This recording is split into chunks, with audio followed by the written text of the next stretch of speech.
everyone, and welcome to the Wheel and Chill Show. So funny, I was like super empowered. I don't think I could sleep.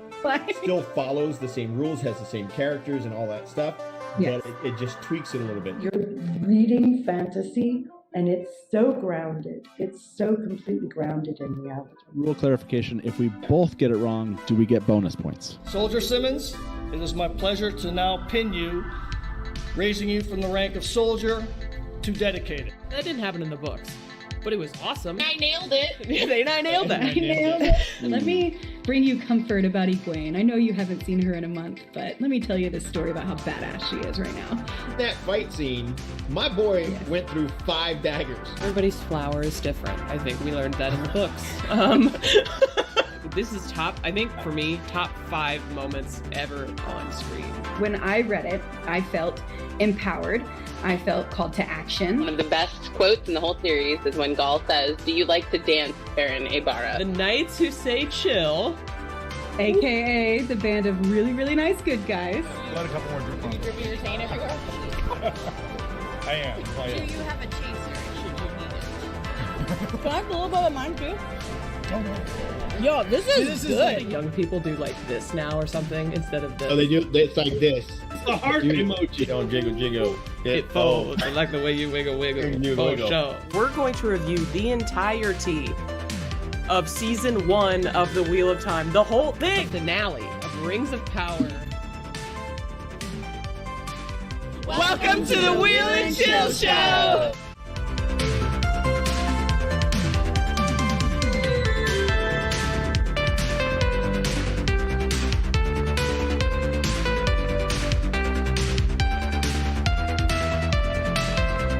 Hello, and welcome to the Wheel and Chill Show. Tonight is an insanely special night. It is the Wheel and Chill Show about the finale of Season 2 of the Wheel of Time. Let's all take a moment of silence for the end of the season and the beginning of the longing.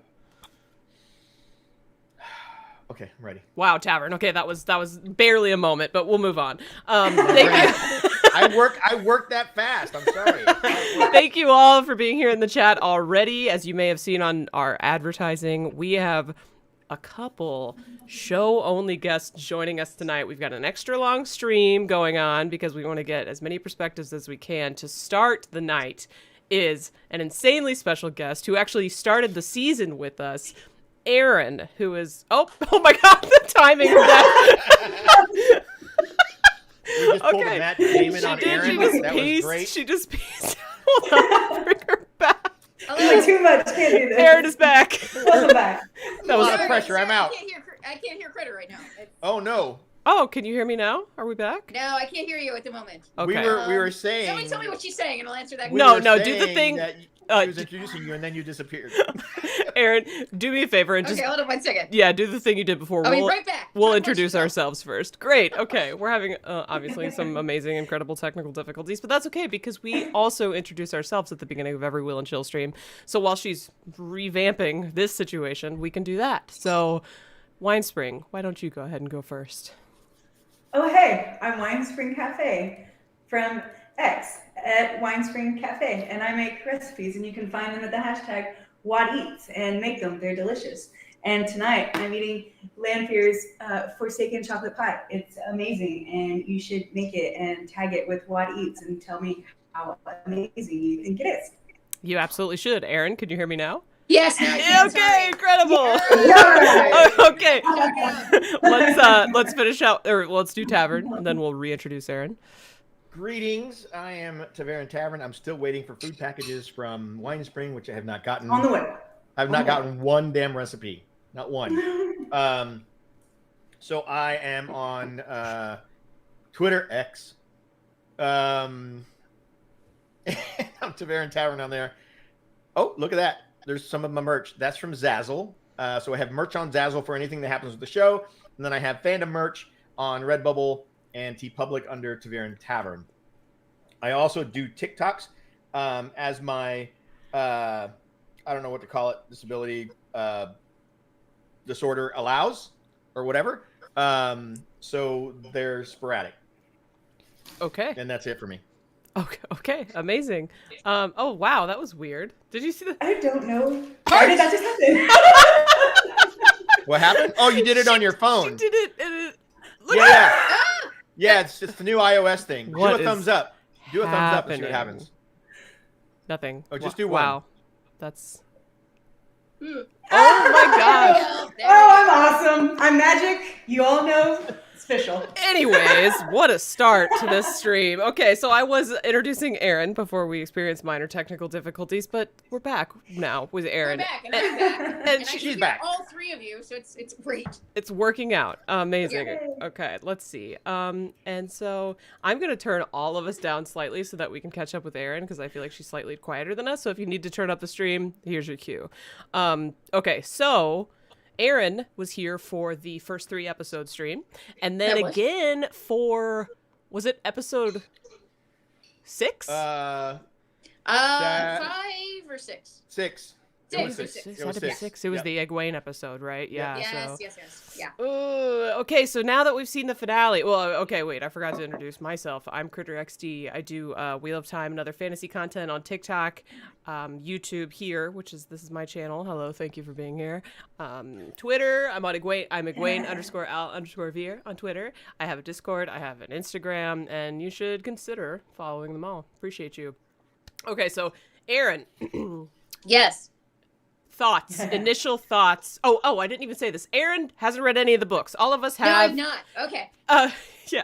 And so in the chat, please keep it show spoilers only. Thank you. I forgot to establish spoiler rules, but show spoilers only. We will do full book spoilers, but it won't be for another almost hour and a half. So chill out in the chat. Erin is a show only person, which is why we love her perspective. Okay, Erin, All right. now you can go. So, Chat. a couple things. All right. First of all, so much happened. So much stuff. But this is the first time I was like, I should have read the books because Okay. Yeah. so much stuff happened that I felt a little bit like I was having problems catching up. Okay. Oh, interesting. Okay. Yeah.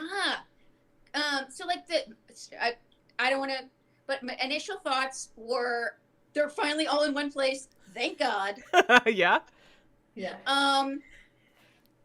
Big grand finale battle, interesting. There were just things where I was like, why? So like this horn, have we discussed this before? When did we discuss the horn?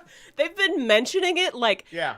every so often throughout the season, but I tend to agree that they didn't exactly really it hype well. it up as much as it was Yeah. worth hyping up. All I of a sudden think. there's Heroes of the Horn and everyone knows it. And I'm like, what? Who? When Well, did you they- guys discuss that you all know about Heroes of the Horn? Well, they brought it up at the end of last season. It was at Okay. the very end of last season. They explained what the Honor Valier was, and then throughout this season, they've mentioned it at least a dozen times. No, shut up. Not a dozen times. No. Almost every time that they went to Perrin and Loyal's group, they mentioned it. They said Oh, the okay, name all right. Honor Valier at least Yeah. once. Okay, or But twice. not what it does. Every Yeah, time. not what Not it does. No, not what it Like does. the function. Yeah. There was no function discussed. They didn't know Yeah. how important it was. For all we know, it was like a Fall Darin relic that they just wanted to get Yeah. back. You know what I mean? Or for Yeah. all everybody else knew. Okay, so the horn was a surprise. Yes. The horn was a surprise. I was kind of confused as to why the battle for this city. Why did they need to get take this city? The guys in white from the White Cloaks. Yeah, the White Cloaks from the They, yeah. Why they did were just there to repel an invading army. Yeah, they wanted to send the slavers back where they came from. I Yeah. think is So the line. slavers had taken over this town, though, right? They had Yeah. taken over this town, and they were taking it back from them. Yes. Because they didn't want this. Okay, so they're repelling the slave. Because Okay, they got were it. like invaders on their land, and so they Yeah. were like answering the Okay. call. Yeah. Yeah, Okay. the leader of the White Cloaks, basically said they called for help, nobody came, and then his son goes, "But you came," and so the White Cloaks never do anything just for being nice, but they were there to repel the invaders. Okay, I was confused. 'Cause we minimum. don't like them, Yeah. and then they're fighting the other guys we don't like, and I'm like, I guess. So many Really different important. teams. Yeah. There's so Yeah. many different teams on the field. Yeah. At one point, the battle was crazy. There were people, Yeah. different teams coming in from everywhere. It was It was pretty- so good. It was insane. Yes. So let's see. Where to start? Who was your favorite character this episode? Everybody was good this. Okay, sometimes I have episodes where there's some characters I'm like, please stop. I don't understand or like what you're doing here. But this one, everyone was good. Matt was good. Iguaine was good. Rand I actually liked in this episode. Okay. He did something. Now Neve continues to bother me. Okay, well, that's fair. I mean, in this episode, like, you know, she wasn't the most effective of them all. Well, no, it's not the effective. It's being mad about. It's how she managed to have a chip on her shoulder while at the same time not doing much. Like either. Okay. Let's We're stop talking about hyping Nynaeve. him. This is Nynaeve, right? Yeah. That's her whole thing through the story. Okay, well, I was crossing my fingers. Well, that not you... the not doing much. But... No. The chip on her shoulder thing. Hey, that goes a she ways. gets better. She gets better. Okay, so I was fully expecting you to just say Iguaine, because that was who my favorite character was in this episode. Right? Shocking, Kritter. I'm shocked. I was petitioning for land, but she didn't see that. Oh, you were. I did. Lanfear was awesome too. I know she's a bad guy. Okay, maybe not land, but Lanfear. I'll take it. She is awesome. Land was awesome too, but all he does is follow. He just follows from rain. So I mean, he was catching arrows. Yeah. Like seriously. That was beautiful.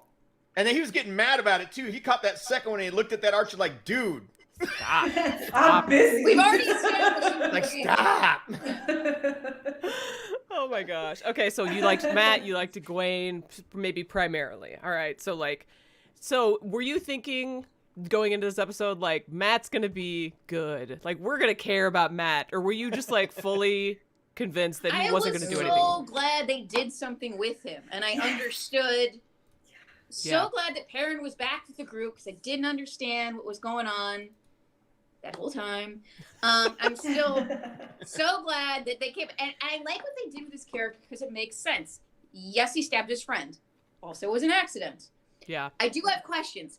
If he couldn't touch the knife, how did he fasten in the knife to the end of the stick? They showed it. Glove? The cloth. Okay, so he grabbed it with the cloth. And No, then he put it on the ground. He then he put the rolled cloth the- under it, put the stick next to it. Then he rolled the cloth over the hilt of the knife or the dagger and the stick and tied it all together without touching the knife. Does that not feel a bit like an unsecured weapon? Oh no, yeah, that thing wouldn't last.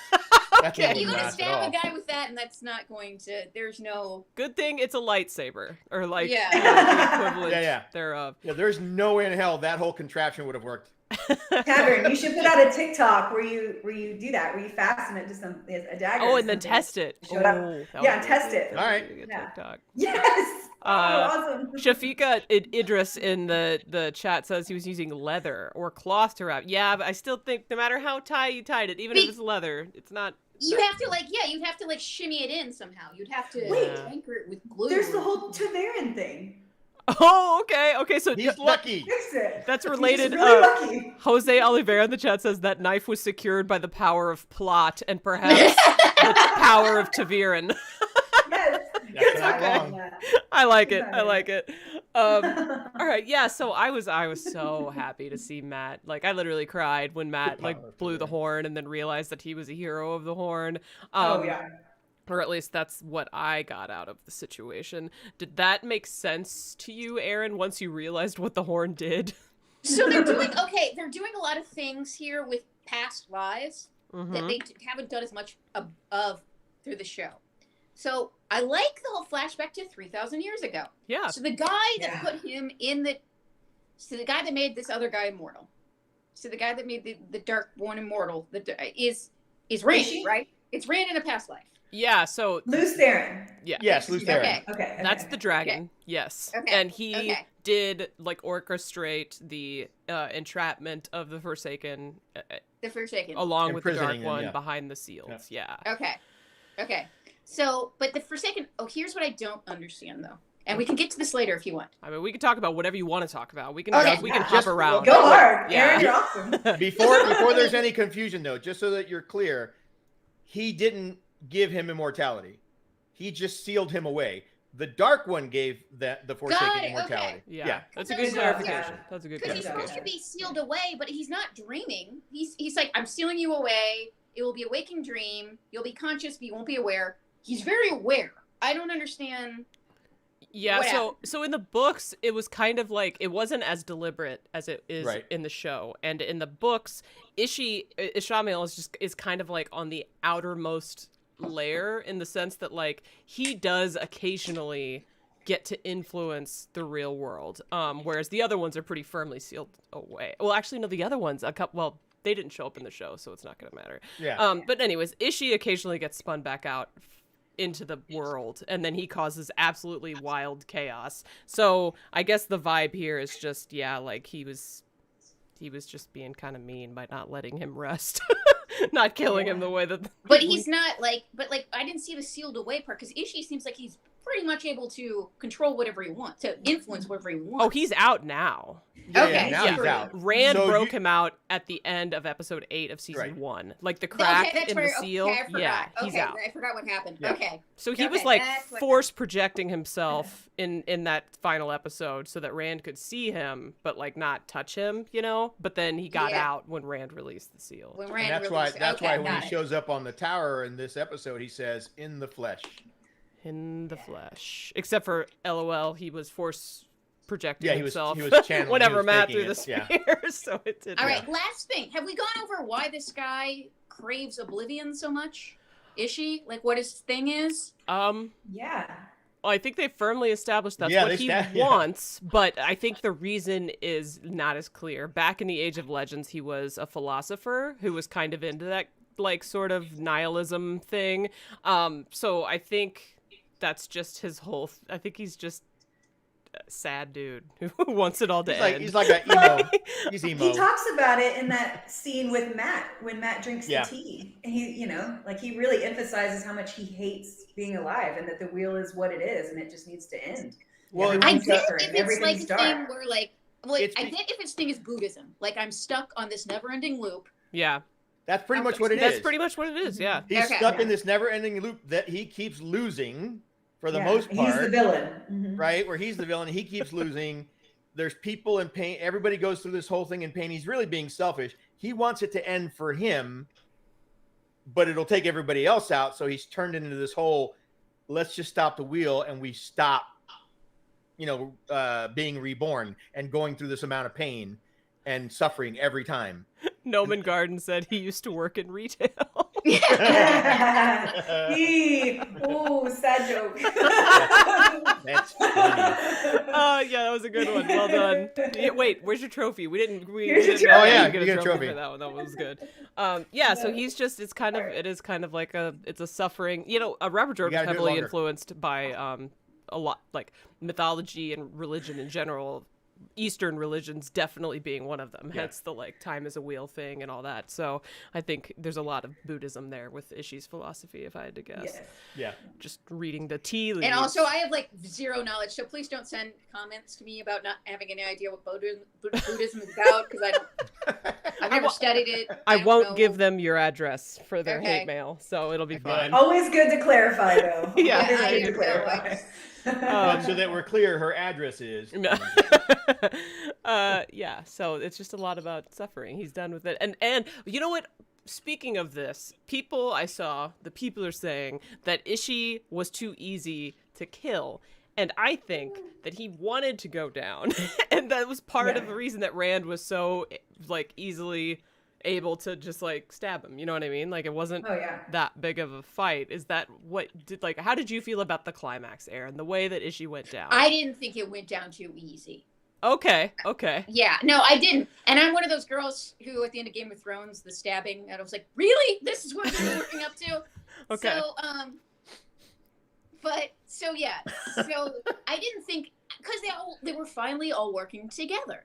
Yeah. And you have to have and this guy is not established.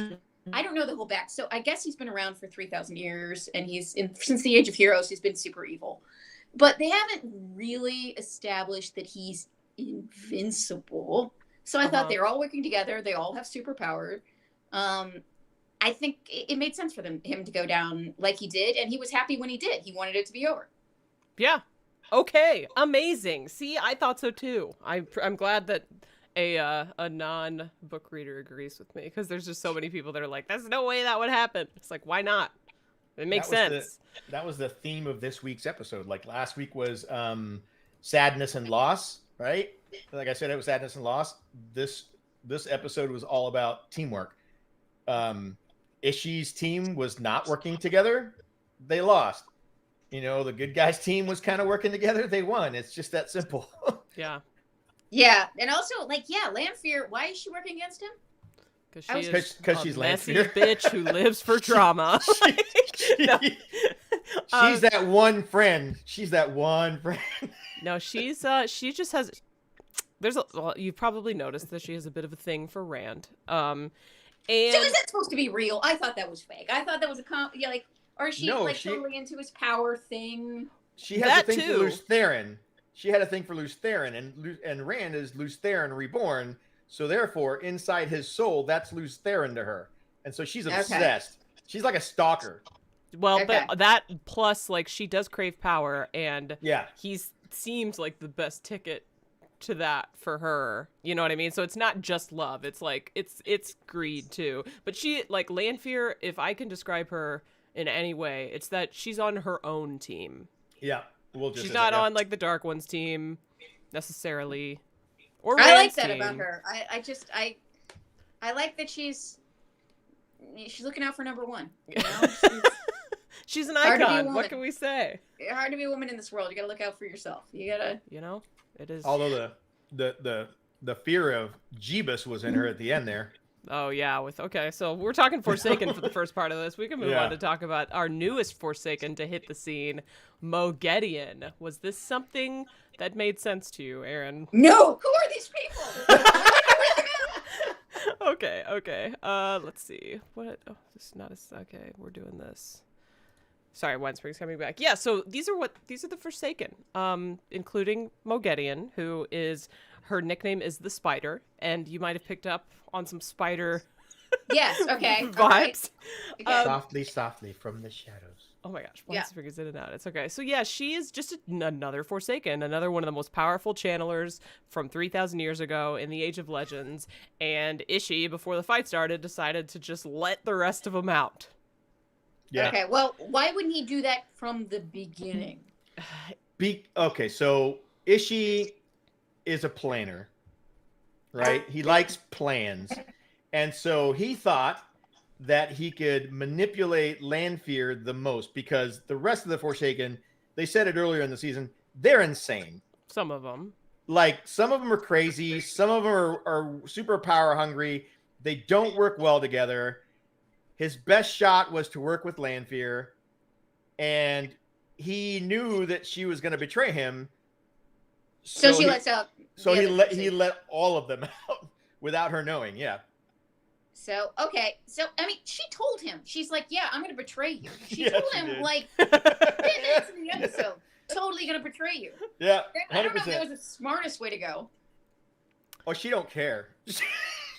Yeah, plus they have, so as Moraine said in this episode, her, Luce Theron, and Ishamael were besties, hardcore besties. And so, oh, bye, Erin. I swear to God, this in and out situation is hysterical. So how did you guys feel about Mogedion? No spoilers, oh my gosh. Okay, it's just me and you. Me and you, yeah, how'd you feel about her? I thought she was amazing. Yeah. Oh, they're back. There was For a second, hardcore besties. Hardcore besties. So it makes sense to me that even if your bestie is mildly problematic, I mean, look at me and you, right? You're still friends with me. Wait, which one of us is mildly problematic? I said you're still friends with me. I'm the problematic one. But you're probably gonna pick them first out of all of the people. If you're you know what? If I can get us two to succeed in this harebrained scheme, then we're gonna be at the top of the food chain forever. Yeah. You know what I mean? So that's kind of yeah, I feel like I haven't seen enough of the Age of Legends. I feel like I need more time with the backstory. Okay. That's my problem. Because I really like Luce Theron. I would like to spend more time with him. I would like to understand what happened back then. Yeah. I would like to understand the Forsaken, more about how they all became Forsaken. Yeah. what that all means. I'm wondering if they're going to trickle those out, because so far we have season 1, episode 8, Age of Legends cold open. We have a season 2, episode 8, Age of Legends cold open. So if they get their 8 seasons that they're hoping for, I just wonder if it's like episode 8's cold open every time is going to be like a little bit more about the backstory. I don't know. How do they do it in the books? Do they like tell you up front? Do you like jump back to 3,000 years ago every once in a while, or you start in the prologue with Ishamael, or with the dragon building Dragon Mound going crazy, and like it's after the Dark One's been sealed away, basically, right? That's the prologue, and then everything else is just kind of tidbits. Like, I don't think we get any flashbacks. We just kind of hear about stuff that happened. So yeah, it's a little tricky. And also, Pete in Toronto with the $2 Canadian. That's so nice. 214 watching, less than 61 likes. We've got 153 dark friends in the chat. So, if you don't want Pete to think you're a dark friend, you should probably like the stream. Nobody wants them to think that they're dark friends. I don't know what I'm saying right now. Oh my God, Jose Oliveira has such an insane idea. Oh dear Jesus! Let Erin watch the pilot with Billy Zane. Okay, so there's this thing called Winter Dragon, which is the prologue from The Eye of the World, but it's this like campy, like the most ridiculous. Okay, so like don't like watch 1984 Dune. Yeah. Like, yes. So okay. don't look it up though, because I want to horrible. like watch it with you. I would like we need to make this happen where we like do a reaction. Okay. Such a good idea. Thank you for that idea. It's incredible. Okay, I gotta bring Wines back in. Hey, Jose, there's a special place in hell for people that come up with ideas like that. No, I think it's hilarious. I think Dragon. It's super fun. But the thing about the Forsaken is you learn about them because they come back out, right? They start manipulating things in the present day, and yeah, that's just how it works. So. Okay.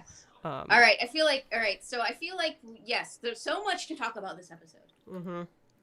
So much. Okay, so let's go back to something else that was terrible, and it was Hopper's death. Okay, did that hit you as hard as it hit me? Hopper being the wolf, in case you forgot. Oh, that was awful. The entire time I was like, I was thinking about you. I was like, and Kritter XD just turned off just pushed pause and left the room. She left the room. She's not coming back. It's not okay. I cried at that. I finally cried, and that was the scene that did it. Yeah. Was Hopper. No, I don't think I've ever made the noise that I made when that happened to Hopper, like, before, and it lives on in infamy on this YouTube channel in my reaction to that episode. I literally, like, I don't even know what I did with my mouth, but it happened, and then I cried. It was terrible. Yeah, no, you don't kill dogs. You don't kill dogs. You don't kill children. Hopper in the chat. How do you think I felt about it? Oh wait, what are any of you guys gamers? Press F to pay respects, guys, for Hopper. Oh. F in the chat, pay respects. Okay. Cried so hard, Sarah says. Yeah, same. That was terrible. And it was just the sad dog look he was giving me the entire time. I know. Why? I thought about screenshotting it and so I could show it on stream, but then I was like, no, I will never screenshot that image ever. It was horrible. It was I only remember 2 murders, and one I was fine with, and one I was like, there was no need. There was just no need. Why would you do this to us? Oh well, there was a whole conversation about the ridiculous loss of both, and I hate to say this because they're a white cloak, but of both Hopper and Bornhold, Jeffrey Bornhold, because one, at no point did anybody stop to say, wait, why is there a wolf inside this city? Right? Nobody stopped to think about that. People were busy. Like, things were happening. And in all honesty, Jeffrey Bornhold was like, what the hell? There's a wolf on one of my guys. He wasn't killing him because he was Hopper. He was killing him because there's a freaking dog attacking one of my guys. I'm sorry. Are you a white cloak apologist? I'm not. I'm not. But that then led to Perrin getting super pissed off and going after Dad, Papa Light, and it started a whole thing. Maybe Maybe his eyes are now permanently gold. I think they are. Go back. They stayed the same. They stayed so gold. So what was the transformation? He just went full. Hopper dying. Yeah, I mean, like, I get that. Oh. What did he get extra powers, or was he just pissed now? Part of me thinks it was like he realized how connected he was to Hopper. Yeah. Like that was that was my family. You know, like That was his pack. Yeah. and it was just something that he noticed. Okay, we've got So Thor. he's fully embracing his powers at this point. That's what I'm thinking. Yeah. Yeah. Okay. Thank you so much for Thor Wootudal. We've got, sorry, I lost it. It went away. Super chatted NOK59. You all called me out for the Hopper thing last time. I want some love. Okay. Well, fine. Nobody wanted him to die. Here's a trophy. It was so sad. But yeah, Threw that at him. I think it was just Perrin, you know, like. Anyways, so I take it you didn't cry then, Erin, but you were upset. I was upset, but I didn't cry. That's okay. But mostly because I didn't want to wake up my son. But it was. Aww. But it was sad for everyone involved. This is why I can't have a dog. This is just. Yeah. Not that I send my dog into battle a lot, but if I. But your Not a dog normal would thing come for you? into battle to defend you, though. You know, like that's yeah, the he point. would. Yeah. Any dog I had would. Your Honor, I'd like to call my Saint Bernard now. That was by far. I mean, you're still dealing with. That was the saddest moments of the episode. Yeah. Yeah. I agree. Yeah. Wow. Definitely. I can't think of a sadder moment. No. No, I mean, because this is all about dying didn't make you feel things. I mean, it made me What's feel that? things. Triumph, think it was maybe. sadness. How did Sadness was Rena, not one of those things. Egwene's soldom, whenever Iguaine decided to leave her hanging? How did that make you feel? Not sad, I would assume. No, I was fine with it. Like, I was fine with sure it. it'd be like at the last minute she'd go over and she'd still be breathing. Yeah. Like she hadn't really killed her, but I didn't care that she had. Oh, there's the picture. Yeah. Sorry. Yeah, I'm sharing visual aids on the just on the stream. You guys can't see them. And every time she struggled, it was like, Iguaine. I was like, what? I can't hear you. I can't hear you. I don't know what's What are you happening. saying? So it's No, I mean somebody who can torture people without feeling it is not going to do a 160 real fast, you know? I totally agree. Yeah, so what's interesting about this situation, Erin, is that it happens differently in the books. Iguaine wants to torture the hell out of Rena, and Nynaeve shows up and tells her not to because she's better than that. And so the fact that Nynaeve wasn't here and Iguaine didn't stop, to me, seems like a really interesting choice. I don't know. Yeah, that's an interesting choice. So Iguaine is one hard mother effer. What can we say? Yes. Which showed even more later in the episode, right? So we're talking about Iguaine. Whoops, that was crazy. I showed the wrong thing. They cut her braid, stepped on it. Did that do anything for you, Erin? Or did that make you feel things? Do you remember? No. the Okay. braid Here's stuff? the thing. She was threatening to cut her tongue out and then cut her braid instead. So no. So you were like, Good trade there. Yeah. That's a good point. That's actually a really good point.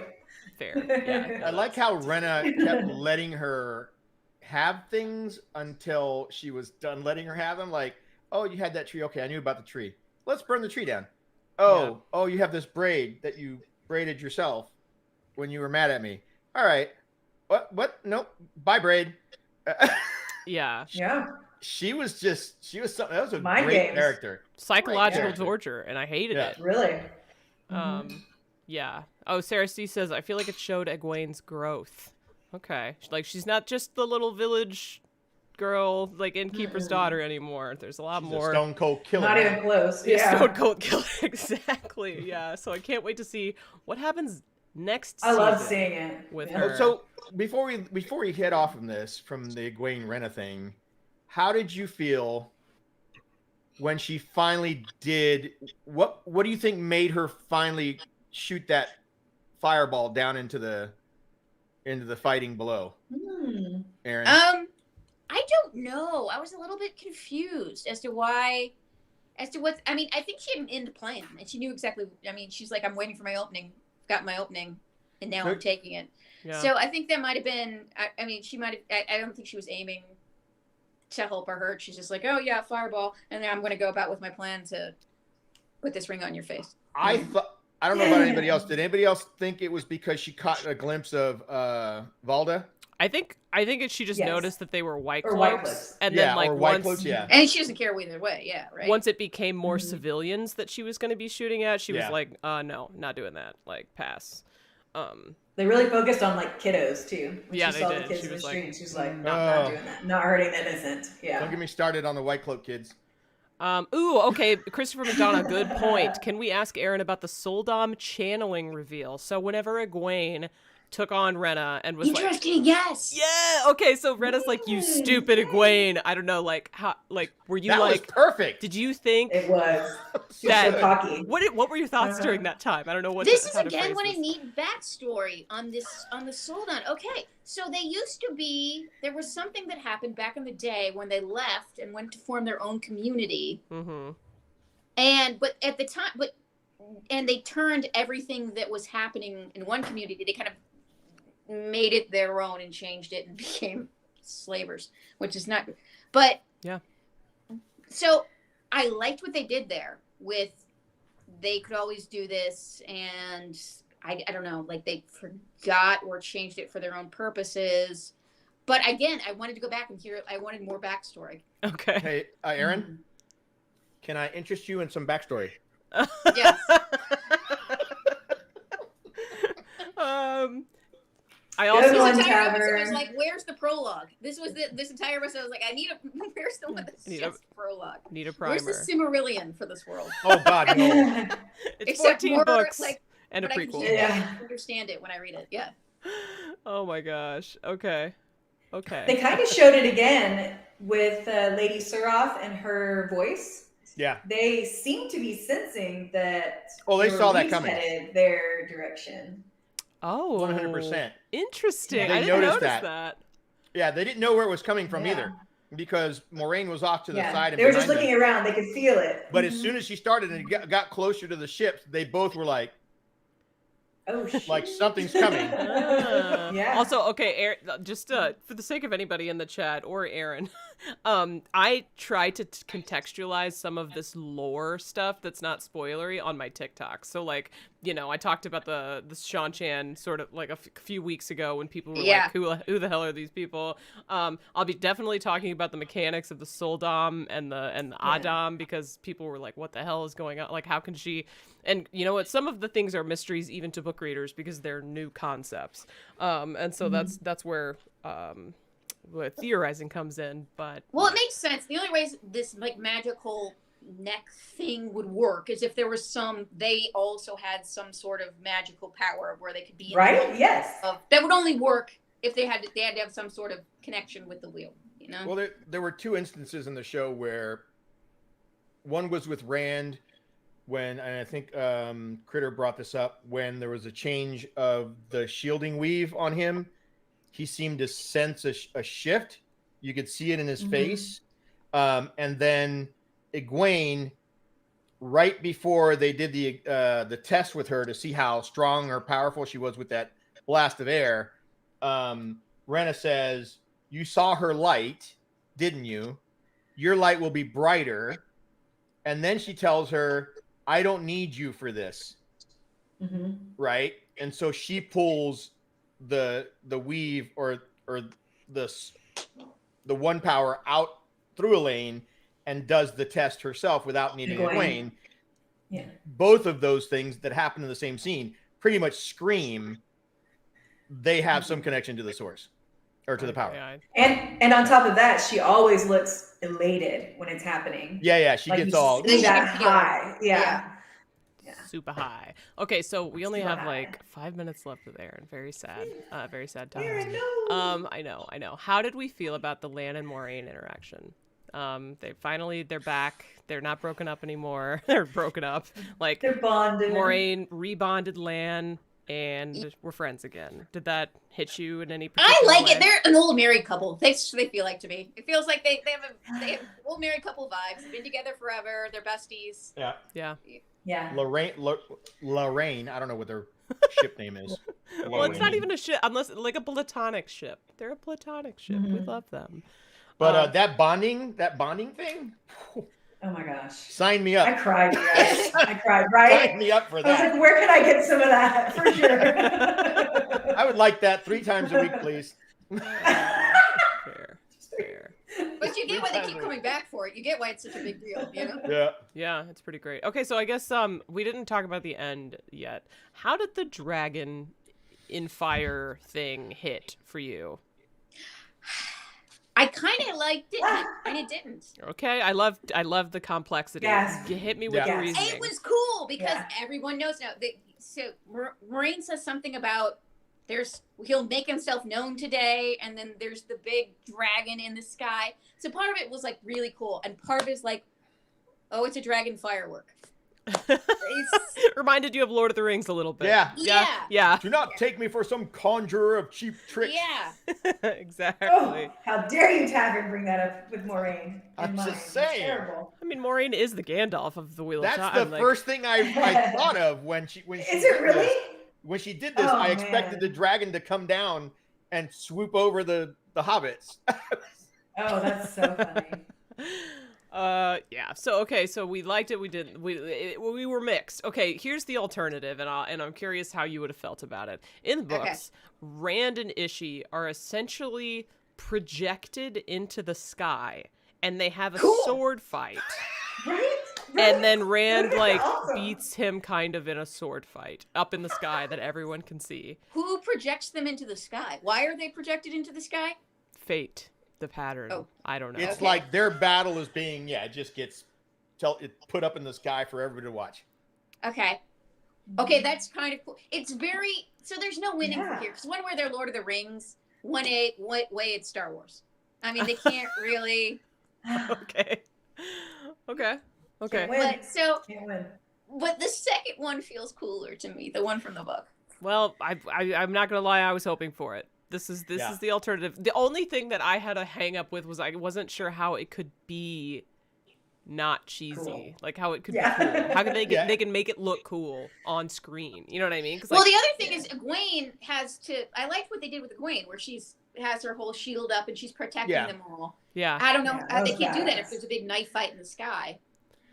Facts. True, but so I mean the dragon I thought was cool, but I wish that the edges would have been a little bit more chaotic with the fire, because it's like some of the lines on the dragon were too clean, so it kind of took me out a little bit.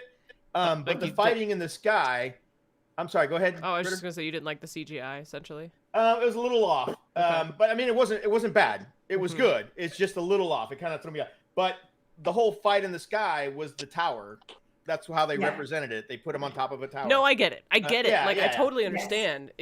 I'm disappointed, but yeah. They just needed to do more with the dragon. The dragon appears, and then it has to be more than a firework. It has to have some bearing on something. Maybe it interacts with something else, or helps the fight, or does grows and encapsulates the whole sky. I don't know, something. I mean, I said it a couple of episodes ago. They've been saying it over and over, and his banner, a flame across the sky or whatever the hell they said. And we weren't going to get the fight in the sky, but I mean, overall, it came out pretty good. Yeah. Yeah, I think I owe you $2 from our bet, Tavern. All right, so we have got another super chat. Pete in Toronto says Maureen and Lan is an old married couple, including no sex. Yeah, they're platonic. That's what that I'm saying. happens. Yeah, no, Exactly that. Yes. So we only have Lan. a few minutes left with Erin, and so I'm gonna ask if you have any anything we haven't talked about yet, any final thoughts, any predictions for next season, whatever. Now he's going to beat the rest of the Forsaken, and then eventually crush the Dark One, because he's not going to go. Okay, so he's never. So do we do this every 100 years? Is that the deal? He's born, and we do this or we've only done this twice. Well, 3,000 years, but no, it just keeps going. It keeps happening. Like Ishii kind of suggested it this episode, where he's like again and again and again. And Every few thousand years or whatever. Yeah. Rand said, but I've never ever gone to the dark side or Dark One. I've never sided with him one single time, and I know that. And so that's part of Ishii's Such a good problem, line. and he's tired of the just repeating things over and over again. Yeah. So yeah, basically. How old is this world supposed to be? I mean, if you're only going back 3,000 years, have they had writing for? I mean, how far back? No, okay. Think of it like this. Time isn't linear in this universe. Yeah. It's a wheel. Think of it like just the last time was It's always 3,000 the years ages. ago. The last Here's time was your trophy. 3,000 years ago, but there was a time before that, and a time before that, and a time ahead of that. So it's like a big wheel. It's a wheel of time, and then incrementally things happen on it, but it always happens over and over and over again. Yeah, so like the second age was the Age of Legends, right? The first age was something you could like us, maybe. You know, it was kind of like us. It was they find like an ancient Mercedes hubcap thing or whatever, right? They talk about like Sally Dara flying into the sky, which is like, or Sally Ride essentially. Like there's a lot of like myths that you hear about in the Wheel of Time that suggest, oh my gosh, like this world is actually the same world. It's just, you know, 6,000 years or whatever different. So yeah, it's Lanfear kind of alludes to her disappointment too, and how it's been 3,000 years and we're still just at this as she gets to like the drawbridge. So it's a constant evidence. So these people, they're stuck in a wheel. Yep. Yeah. But you can't have progress. Just the progress will be destroyed. Essentially, like the breaking of the world happened whenever they sealed the Dark One away, and the male half of the One Power was tainted. Went insane. And then the men went crazy. They broke the world. It reverted us back. So technically, this is a post-apocalyptic story, because it used to be way more advanced, and now it's not. Okay. But then you see some things that you're like, oh, well, that's not like medieval. Definitely, it's like more advanced than that. So it's like there are some remnants of technology that last through the ages, essentially. Yeah, and the way they represent it the best on the show so far is through Ishii and Lanfear's clothes. But I mean, are they really? So yes, the apocalypse is not great. Being stuck in wheel forever. But are they really mad that they know that immortality is real? Is that really? I mean, shouldn't we? I would be fine if you're losing all the time. Yeah, I'd be kind of pissed too. Yeah, I think he's bought into it being terrible. I think he would be a lot happier if he didn't remember his past lives. Like most people don't remember their past lives, but he does. So it's like one big, you know, it's like being a vampire, right? Like I would be a vampire for sure. Immortality, I'm totally into it. But some people would choose not to, I think, probably. I don't know. I would do it just so I could learn more shit. Okay. So, well, I see we have Maggie. Oh, Maggie showed up. Okay, all right. Well, Erin, thank you for your final thoughts. Right. I'm so happy you watched this season. Will you be watching season 3? I will be. I have to see what happens. Will you still be a non-book reader? Will you still be a non-book reader? I need the backstory now. There's so much. What is happening? But we need you to keep coming on the show as a show only guest, so don't read it. You've got multiple perspectives. Okay, well, Erin, thank you so much. All right. And see you guys. I'll talk to you soon. Bye. Bye. All right, I'm going to bring Maggie on now. Maggie. We're going to give her this. There she is, bringing her on. Maggie, what's up? Hi. Hey. Okay, well, really quickly, Thor Wuchadal in the chat with an NOK 59. Matt being a hero, will we see some luck going forward? I think we will.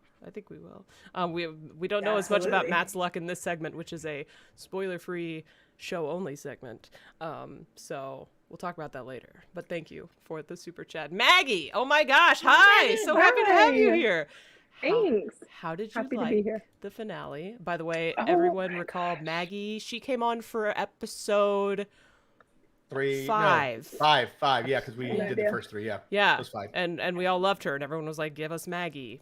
Like, why are you on the show and Maggie's not on the show? Explain it to me. No. Look, it says it right in the chat. It says, "Look, the chat says Maggie, I love Maggie. Hi, Maggie." Okay, that's enough. That's enough. She's like, "Oh, praise Maggie." Thank you. Okay, and we're done. Praise Maggie. Let's not embarrass Maggie. Maggie, thank you for being here. How did you feel about the final episode?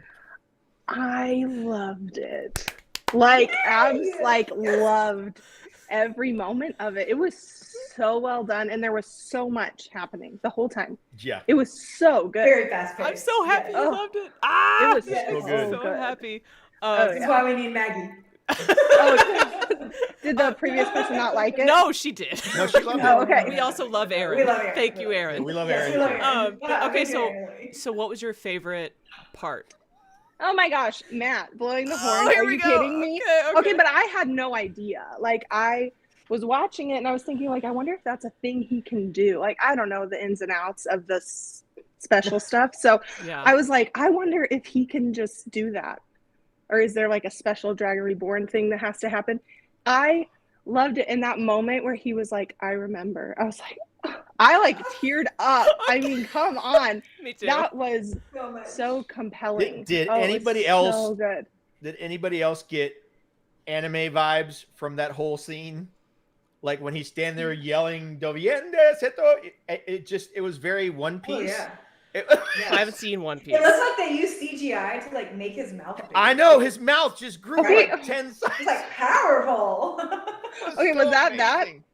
I was like, have I been missing that this whole time? Does he like have the Joker mouth and I didn't know? Okay, No, so that he was just like special. Emphasized. It was special. He opened his mouth so wide to yell that, and I was so there for it. It was like, I remember, and you just saw the hero just shoot out of him. Oh my God, it was so good. Okay, I have to handle. We have a spam in the chat. Oh wait, that's not what I want. Get out of there. Okay, you guys don't need to see me boot the spam. Where's Jessica? Jessica is. I haven't seen her yet. She's busy. Who's today. Jessica? Oh, That's our who's mod. Jessica? Mod. Oh, Why is Jessica? Exactly. Thank you. She's Peril also. She's Peril. She is Peril. Sure. Okay, we are smashing. reporting for spam. Wait. No. I guess. Okay, got it. Context is important. What? All right, great. Okay, that was great. I killed the bot. It's gone now. Okay. Also, Good job. Oh, we got another super chat, $5 from Fartface Muldoon. Dovian D Satovias again. That was Matt. Very good. It was a great Fart face, my favorite.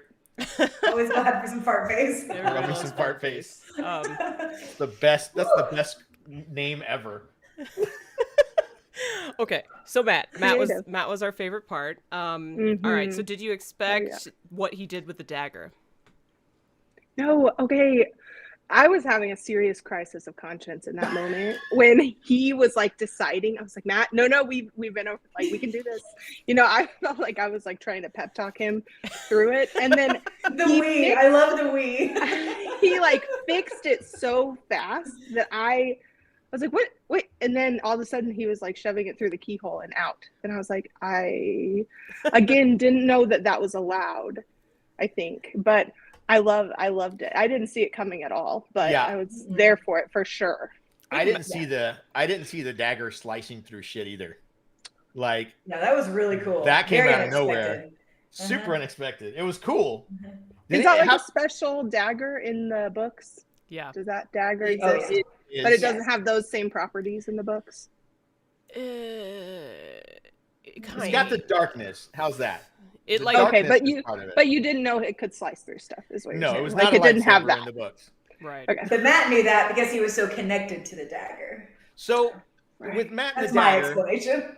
So with Matt and the dagger and Matt and the tea, actually also with Matt and the wine that Min had in her cell, did you get a sense of addiction from him?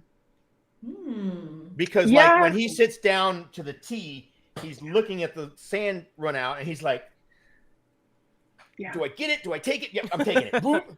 You know, and he did the same thing with the dagger. Oh, I got to touch the dagger, but I don't want to touch the dagger. And he's like jonesing for it was crazy. So well done. That could be curiosity also, not just addiction. No, but I mean, I'm just saying from examples that I've been around people with addiction, it was very realistic. Uncontrollable. Yeah, in the way he was trying to interact. Yeah, it was really crazy. Honestly, at first I thought he was just trying to cover the dagger with like a blanket, and then when I found out he was making a weapon, I was like, I love it. Here's that. Here it is. So much ingenuity. Okay. So were you at all excited, surprised, whatever, that Uno came back, the guy with the eye patch? Oh, I loved that. That was like, I felt like that was like for all the like people who missed him at heart. It was that like moment. Yeah, I really liked that. Fan service, for sure. Okay. Yeah, I don't have a huge attachment to him because I think he was a bigger player in the books, but like that he was there. I just feel like that whole Heroes of the Horn or whatever is such a cool story, and like I don't know, I guess I didn't see that coming. I sort of thought it would be more like, you know, Lord of the Rings, whenever they resurrect all the like people with the sword of Gondor, and like where you have no connection to any of them, but you just know they're gonna like kick butt, and that's great. But I love that they had like that. I'm like, I could totally see a spinoff about any one of these people because they're obviously all so awesome. Yeah. So I loved that. Yeah. There are spin-offs of them, but we don't get to hear them all in Gleeman's Tales. Yeah. You know, because There like you go. they've in all of their past lives, essentially, not all of them, but you know, presumably many of their past lives have been epic. You know, like one of these people had a tale that was a lot like Robin Hood. You know, and they just like keep. It's just really cool. I would watch all the spin-offs about the Heroes of the Horn for sure. So For were you sure. expecting them to show up? Like, did you have a concept of what the Horn of Valor did after watching the show? I still am actually pretty confused about it. Okay. Our last I guest was was like, also. It's Yeah, not just you. it's not just Yeah. are they just gonna hang around forever until this whole thing's done? Like, because I don't feel like this was like the last battle. This seemed like the first of the last battles. Like, you know, like I don't feel like this certainly can't be it. So it's certainly not. I felt like they were supposed to just come at like the last moment. So then I was sort of surprised to see them blow the horn in this season. Like I kind of thought we were gonna save that as our like last ditch effort, Hail Mary pass type situation, which it kind of was for right now, but obviously the story goes on, so it can't be the end. Yeah. No, they don't stick around. They dissipate and then wait for the horn to get blown again, essentially. So you can blow it more than once. We'll see. Who knew? Well, I kind of thought it was like a one-off type situation. Somebody- Like Matt, you already did that. Like we helped you once. Take care of yourself. That the heroes show up, take the horn, and then go hide it like the biggest game of geocache ever.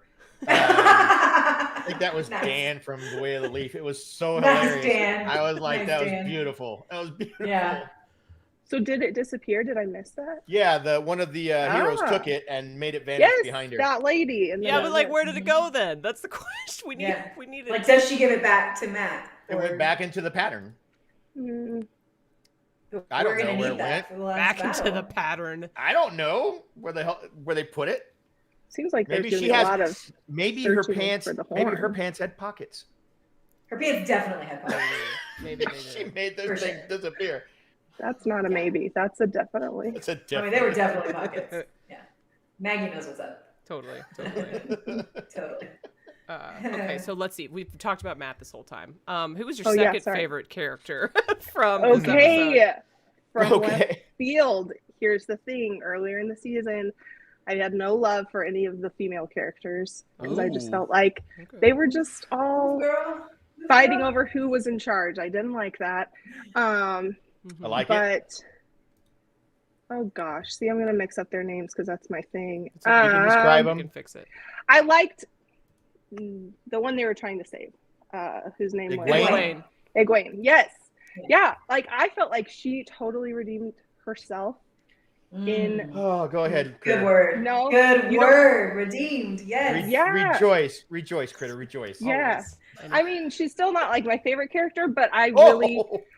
really liked that she came back so fiercely and like we saw her go through so much. I mean, that one episode was just like so rough, you know. Yeah. And she went through so much, but then to see at the end, first of all, she still had like a plan she was going for. I loved that. I was like, because I kind of saw her as this character who was just like, woe is me, I'm not as pretty or as nice or as powerful, you know. And I didn't really I was like, okay, like we get it, but you know, move on. And so I loved that this whole time she was trying to think of how to get out of the situation. And even when it seemed That like she is gave her. up, Yeah. even when it seemed like she had like given in and she was just going to go with it, not what she was doing at all. And so I really liked her. That episode was good.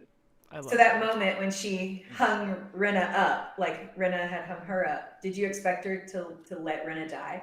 I kind of did. Yeah, Yeah. 100%. Girl. Yes. I mean, 100%. you see that in like all sorts of torture scenarios, you know, like that's legitimate that when people are put through that kind of torture, they want to kill the person who did that to them. So I totally get that. Yeah, but usually there's like that redemption thing where they're like, oh, I'm not evil like you, and they let them live. I'm so glad that didn't happen. That was BS. She was fulfilling a promise. Yeah, she made a promise and she kept it. I will kill you. Oh, that's true. She did. Yeah. So awesome. Yeah. It is. Yeah.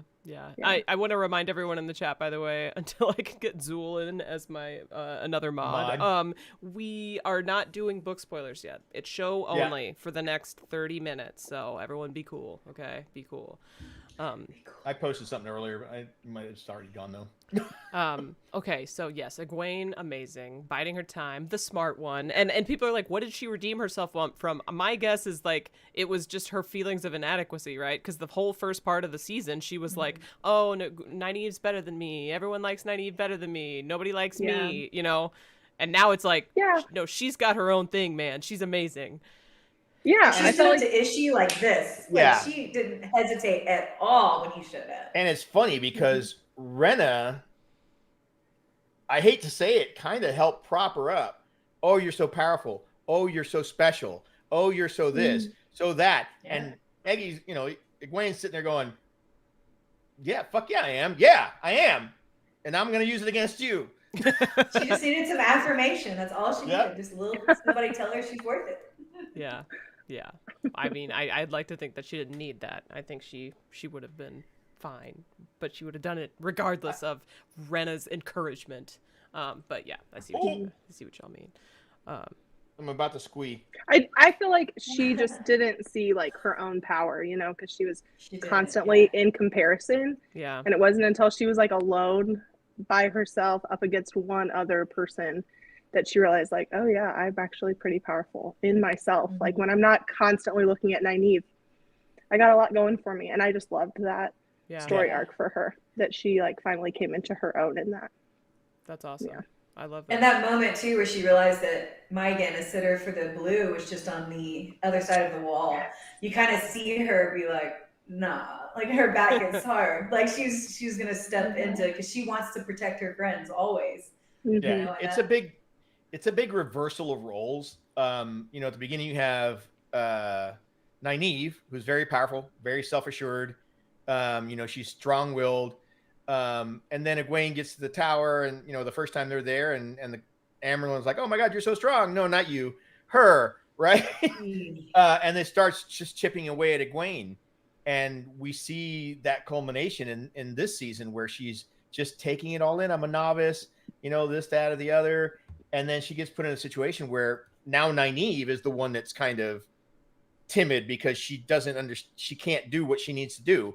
And Iguaine is stepping up to Forsaken and shit, right? So yeah. So yeah, it's pretty cool. So speaking of Nynaeve,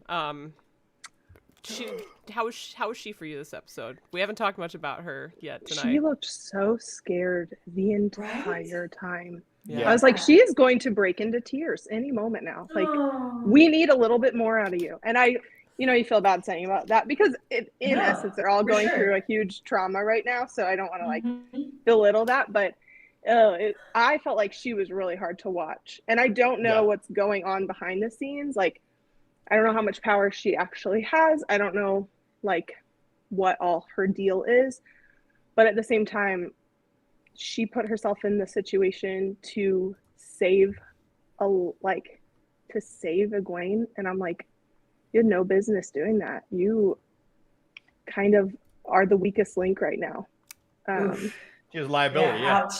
Ouch. I mean, true, but ooh. No, we're just like, dang, yeah. I'm like, how long are you like laying on the ground trying to get this arrow out of this girl's leg? Like, let's go. You like as a wisdom, she should have been able to do that quicker. Like, and the right way, not the way she did it. If I see the person like saving me laying down for like 20 minutes trying to move a single arrow, I'm like, okay, we probably pick somebody else right now. I just felt like she didn't make for a very strong heroine that episode at all.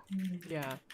I do think that she's very overwhelmed. Yeah. It seems like there's a lot else going on and she's like really, I don't know if it's like embarrassed or she just doesn't seem very herself. Embarrassed I think is a great word to describe probably what she's feeling, because she's, we saw her heal in that cave, in season 1, she healed everybody. Yeah. Right. And now she can't even help one of her friends with an arrow. She's afraid. She's afraid. Yeah. I mean, was it Ishii that said one fears power and the other one craves it or something? Yeah. So she's the one who fears it. Obviously. Yeah, she's the one that fears it, and Iguaine. Good job. Yeah. Well, not to mention, like, she did go through the arches like 3 episodes ago, Iguaine's been and there. she Or like Nani's been lived an entire life and then lost her whole family. So like, Right. you know, she's Lost had a her rough daughter. season. Yeah. But We'll cut her some slack, yeah, I we're gonna guess. cut her some slack. Trusted Leandrin, ended up being, betrayed by Leandrin, getting Right, her but- friends in that mess. Like, that's a lot. At the same time, she was the one who was like, we're going to Falm. We're going to save parents. Yeah. And I'm like, what? I don't know. I'm a little They just didn't know what they were walking into either. So there's got to be some guilt from, her leading the charge. And then her channeling into the Adom got Rima and Basan, killed very darkly. So that's a lot on someone like a wisdom like Nynaeve.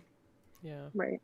So Nynaeve, least favorite plot from this episode, I assume. Yeah. Well, I like I don't like it when you feel bad for the person who's supposed to be winning the whole episode. I'm just like, oh gosh, are you okay? I'm like, I want to comfort you, but you're supposed to be like leading the charge, and I'm afraid you're gonna start crying. So I have everybody else was just so awesome that she was the obvious person who didn't really play a role.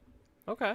So for me, but maybe that's not accurate, but for me, like, she's not wrong. She's not wrong. Moraine came out of nowhere and she like did all her stuff on the beach. I was like, this is what I've been waiting for. Like, I feel like everyone, it was such a jam-packed episode with so much like resolution. Yeah. And I felt resolution from pretty much everyone, I guess, except for her. It just seemed like she was sort of stalling. So I season 3. I shared this image. We're gonna see something, hopefully. I shared an image with you all so you could see it. This guy, his name is Ingtar, if you forgot. How did you feel about this scene?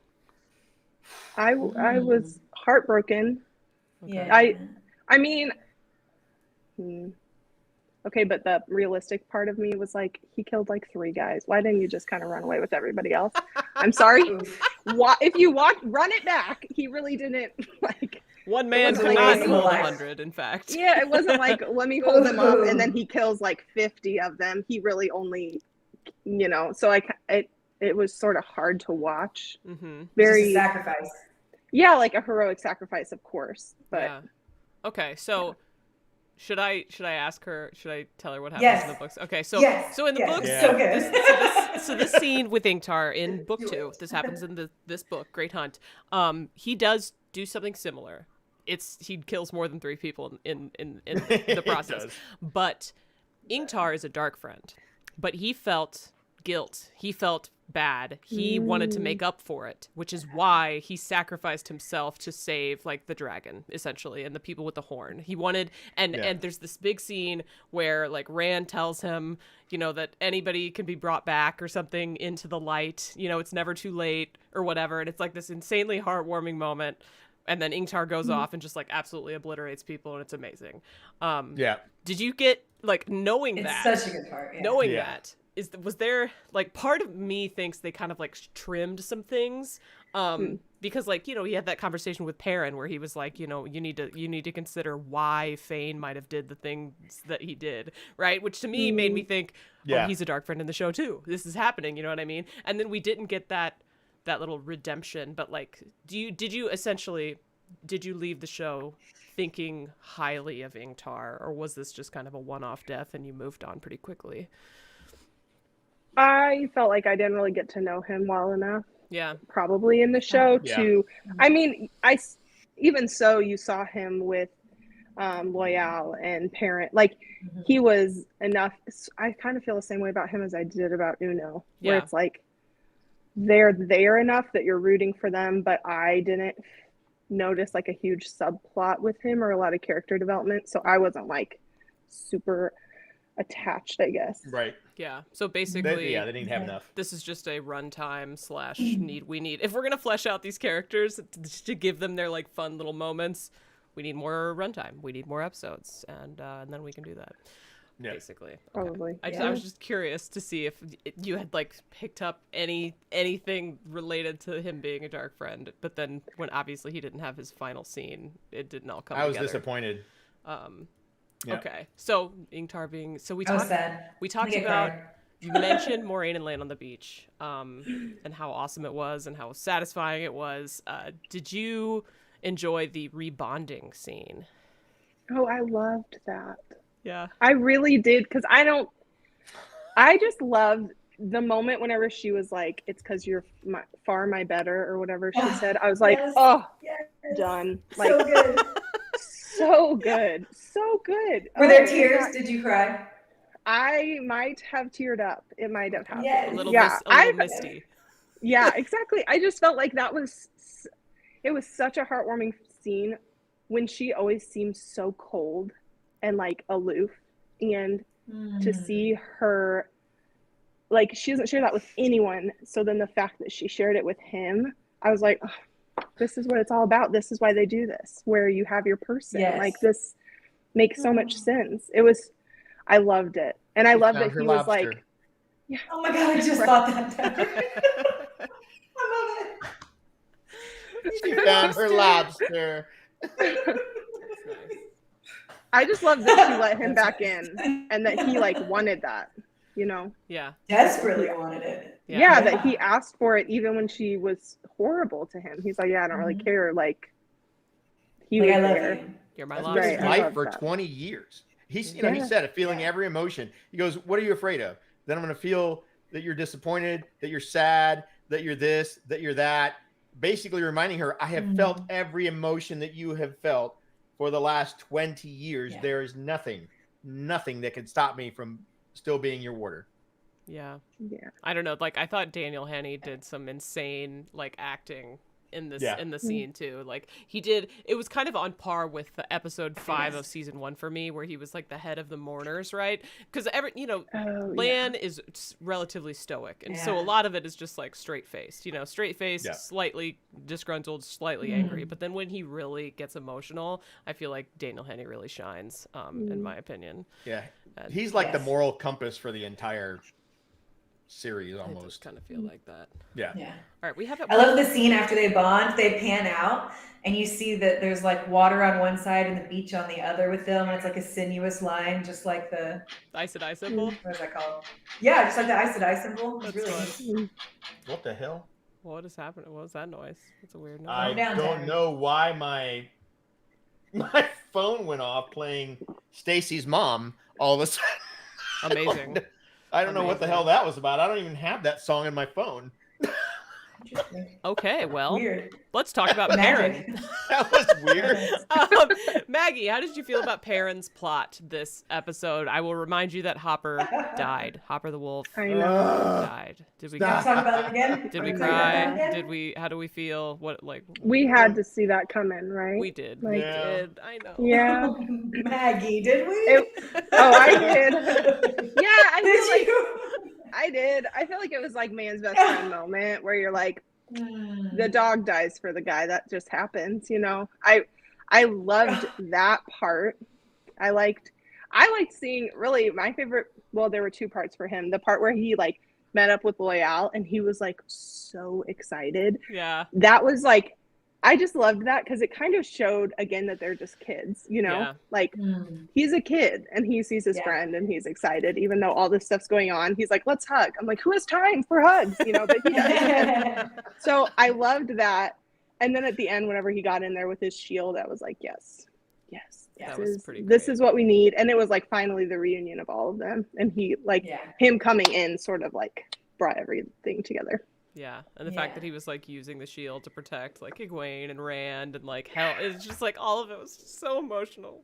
I'm just trying to figure out what that shield, one, was made of, two, what was it holding back? I was gonna bring it up later. Okay, I was just curious, because I'm kind of, we need to I talk love about the whole that in vision of it. Section. But anyways, all right. Okay, we've got a question in the chat. Nick Nope is wondering, does Maggie like Lanfear? No. What? No. Is that an option? Even if it is, I don't. What? Okay.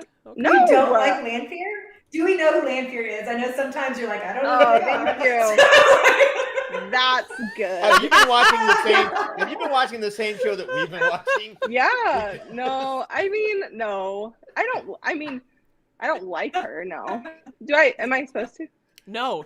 No. She's a bad guy. Maggie doesn't like bad guys. That's not that weird. Yeah. I think she made fun of us the last time she came on, because we were like, how amazing are the Forsaken? And she's like, What? Like What is they're wrong? incredible, except that they're forsaken. So Yeah. kind of their whole thing. Oh no, Wine Spring's getting a little garbly. Oh no. But we'll give her a second. I do have a question though. Lanfear in this episode was kind of helpful for the good guys. Did we like her a little better in this episode? She was. Didn't she still try to kill Moraine in this episode? She kicked her out of the Waygate and kicked actually her right out. actually relied on Moraine to execute part of the plan. She told her to put the banner of the fire in the sky. You know what I mean? It was her disdain for Ishii outweighed her hatred for Moraine. I don't think it was disdain. Right. I don't think she and her likes love for Rand. Listen, well, that too, and love for Rand, yeah. Yeah, I like that she's sort of going off script. It seems like she's doing her own thing. So I like that about her, but I'm not like. There's a question for her. I just don't really like her. No? I don't like that she, she just seems super manipulative, right? She's just trying to get her own way, right? Super. Like You've all gotta day read. long. You've It's got like, even when her way goes with our way, it's still her way, and so I don't have like room for that kind of people. Not a huge fan. All right, okay, so then let's move on to the other one of the other Forsaken that we met this episode. That creeper at the end. Oh my gosh. That creeper at the end. I love Shall we do the intro? Softly, softly from the shadows. Literally, like, almost love her. silenced my TV That because creeper. that makes That shit things was so good. less creepy. Like, if you put on the subtitles and you mute it, it's less creepy. She was horrifying. The spider perfect, webs. right? Oh, such good. Yeah, I'm sure she That probably actress? did Whoa. her thing perfectly, but I did not want to be there for that. It was Same. the whole like spiderweb thing, and then she like has Lanfear, and I didn't entirely understand. I felt like, honestly, in this episode, I do feel like I missed something with Lanfear talking to that guy about something and dropping it into the ocean. And I was like, the seals of the Forsaken. Yes. And so then I was like, what does that do? I have no idea. So I thought that she went to release them or something, to like release more Forsaken. I thought that was what she was doing. And so then whenever that happened at the end, I was like, I read that whole thing wrong, and I am very confused. Well, she said what she wanted to do with them. She wanted to get rid of them. Ishamael was keeping them and like potentially going to release them eventually. Lanfear did not want them released. She wanted them dropped to the bottom of the ocean, never to be released. So then when they were released, she was terrified, pretty freaked out. Yeah. Yeah. Okay. Yeah. So that's that. It makes me wonder about what the other ones are, because I assume there are more that we haven't met, and that one lady deserved to be in an asylum somewhere, and I was like, if this is next season, I don't know that I'll watch. If I just have to follow this woman around like I had to follow Lanfear around, I am not sure. They did a job. So was it helpful to see how scared Lanfear was? Oh yeah. Did that make her more creepy because of how scared Lanfear was? Because Lanfear is so confident all the time, but she was frozen and scared. Mm-hmm. Yeah, that just sort of magnified it all, because you're like, if this chick who is a psycho is scared of this other chick, I'm not. Red flag. Right. Yeah. You probably don't want to play around here. Let's move on. Yeah. Well, I don't want you to not. And then what did she say? Like light. What? Widespread? Light help you, Randolph Thor at the end. Oh yeah. She, yeah. She was a little scared. She was a little worried. She told her ass, stay away from Lanfear. He belongs to us now. Rand. All 5 of them do. Yes. And I was like, shit. Yeah. I do think next season will not be won't put the spotlight on Moghedien as much as it did Lanfear this season. Lanfear is a special case when it comes to Moghedien's softly from the shadows. She's very much behind the scenes, and I think the same will be true in the show. Like, I don't know that we'll see her as much as we see the product of the things that she's doing, perhaps. Yes. That's a fun way of putting it. Kate Moon says you're doing the responsible thing by not liking Lanfear, Maggie. So well done. Thank you. All right. A little support. Listen, I got accused of being a dark friend last stream. It's true. That was kind of BS, but I'm okay with it. You embraced it. Yeah, see, look. I'm all right with it. Come on. All right, so we haven't talked about Rand, right? Rand he wanted to rescue Iguaine. Turns out my girl doesn't need rescuing. But then Ishi's up there, right? And we get this giant fight. Egwene's protecting Rand. Rand has been shielded. Eventually it all works out. Rand stabs Ishamael. How'd this battle, how did you feel about this battle? Any highlights, lowlights, problems, you know? Well, it just makes me I sometimes in the series feel like someone has a ton of power in one moment and zero in the next moment, and I'm not entirely sure why. Yeah. And even when Ishamael's you can't beat a Forsaken, and then I'm like, well, clearly she is. She's, you know what I mean? And so then I think you showed on something on your feed, a little list of the people and their power. Levels, yeah. And I'm like, well, this doesn't.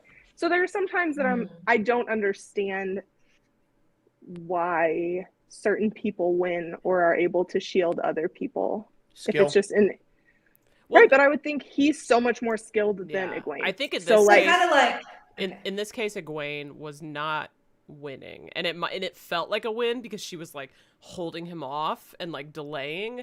But by the time that Perrin showed up, Iguaine you could see that her shield was breaking apart, and she was sinking to the ground.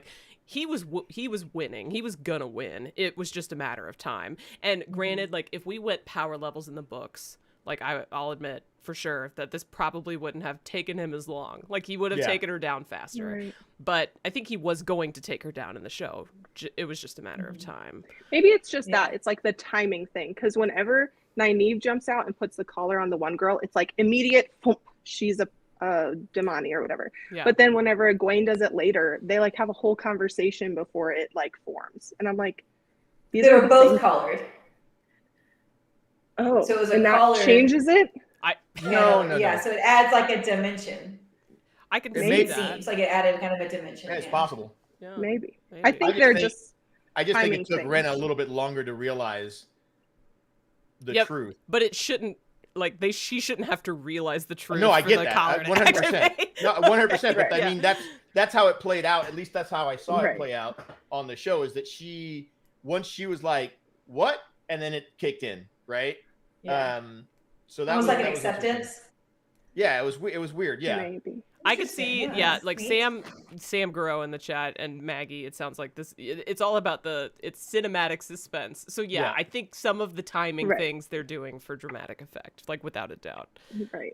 Right. Other than that, I liked the final battle. The only part that I didn't like, which is probably gonna be controversial, was the Bugs Bunny heart above the head when Rand sees Elaine. I couldn't with that. I was like, do a heart. Windspring, do the heart. I literally. You gotta leave. No, you gotta do it for a while. There it is. Okay, so yep. So Maggie, you're sensing something, perhaps. They were trying to show us that so hard, and and that's fine. But I just didn't need it in that moment because I don't know. Thor actually has a really good point in the chat. Yes, okay, we've got a super chat from Thor. Thanks for pointing that out. NOK59 Tavern, you saw it, so you can read it. The comment was, Ishi spent a lot of energy releasing the Forsaken. So a lot of the different weaves do drain people. The more they channel, the more drained. If they heal somebody really, really hardly, they drain. Plus the other person is drained from the energy of accepting, the weave and all that stuff. So, I mean, that's a very vague thing to put on the show if you don't know about it, because they haven't mentioned that it wears them down. I don't think. But it's plausible, right? He released the Forsaken. He was tired. I also was going to say that he was also... Actually, he wasn't shielding. The Dominae were shielding Rand. But there was a weird... I mean, if you looked at Ishi's face, especially after Perrin joined and Rand started getting up, you could see the frustration in his face that he couldn't beat this shield down, right? That regardless of what he's doing, here's Rand getting up and he's like, shit, I should have had the shield down by now, and then it's just too late.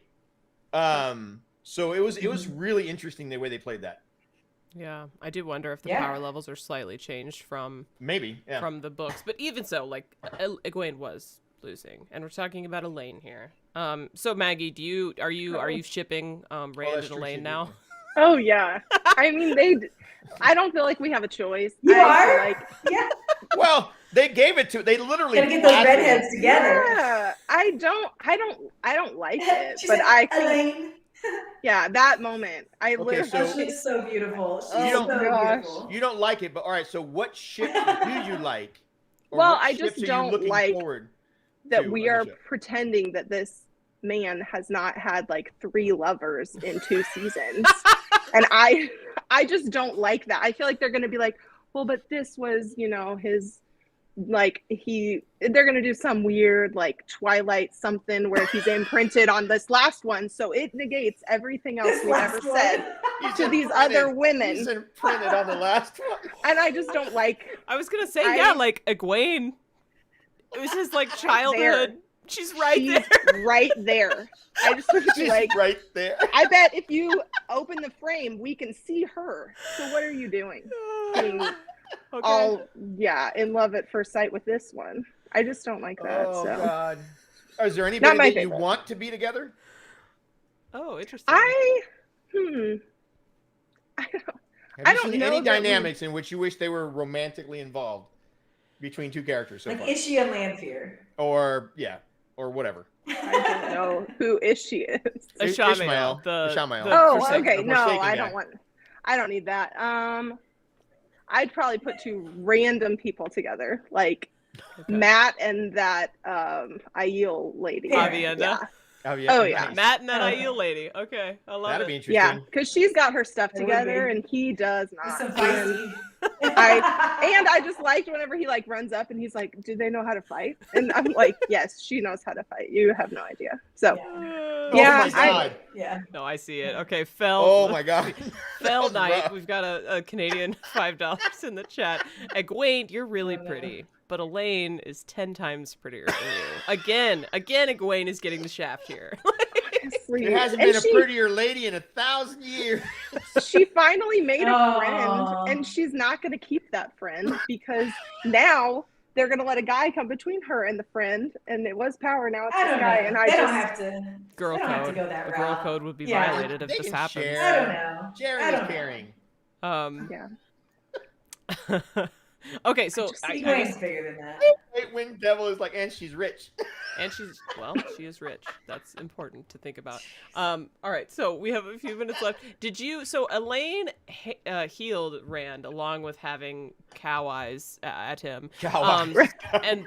And the wound, it looked, I'm showing it to you if you want to see it. It had like swirls in it. Yeah. It looks pretty gnarly still. Yeah.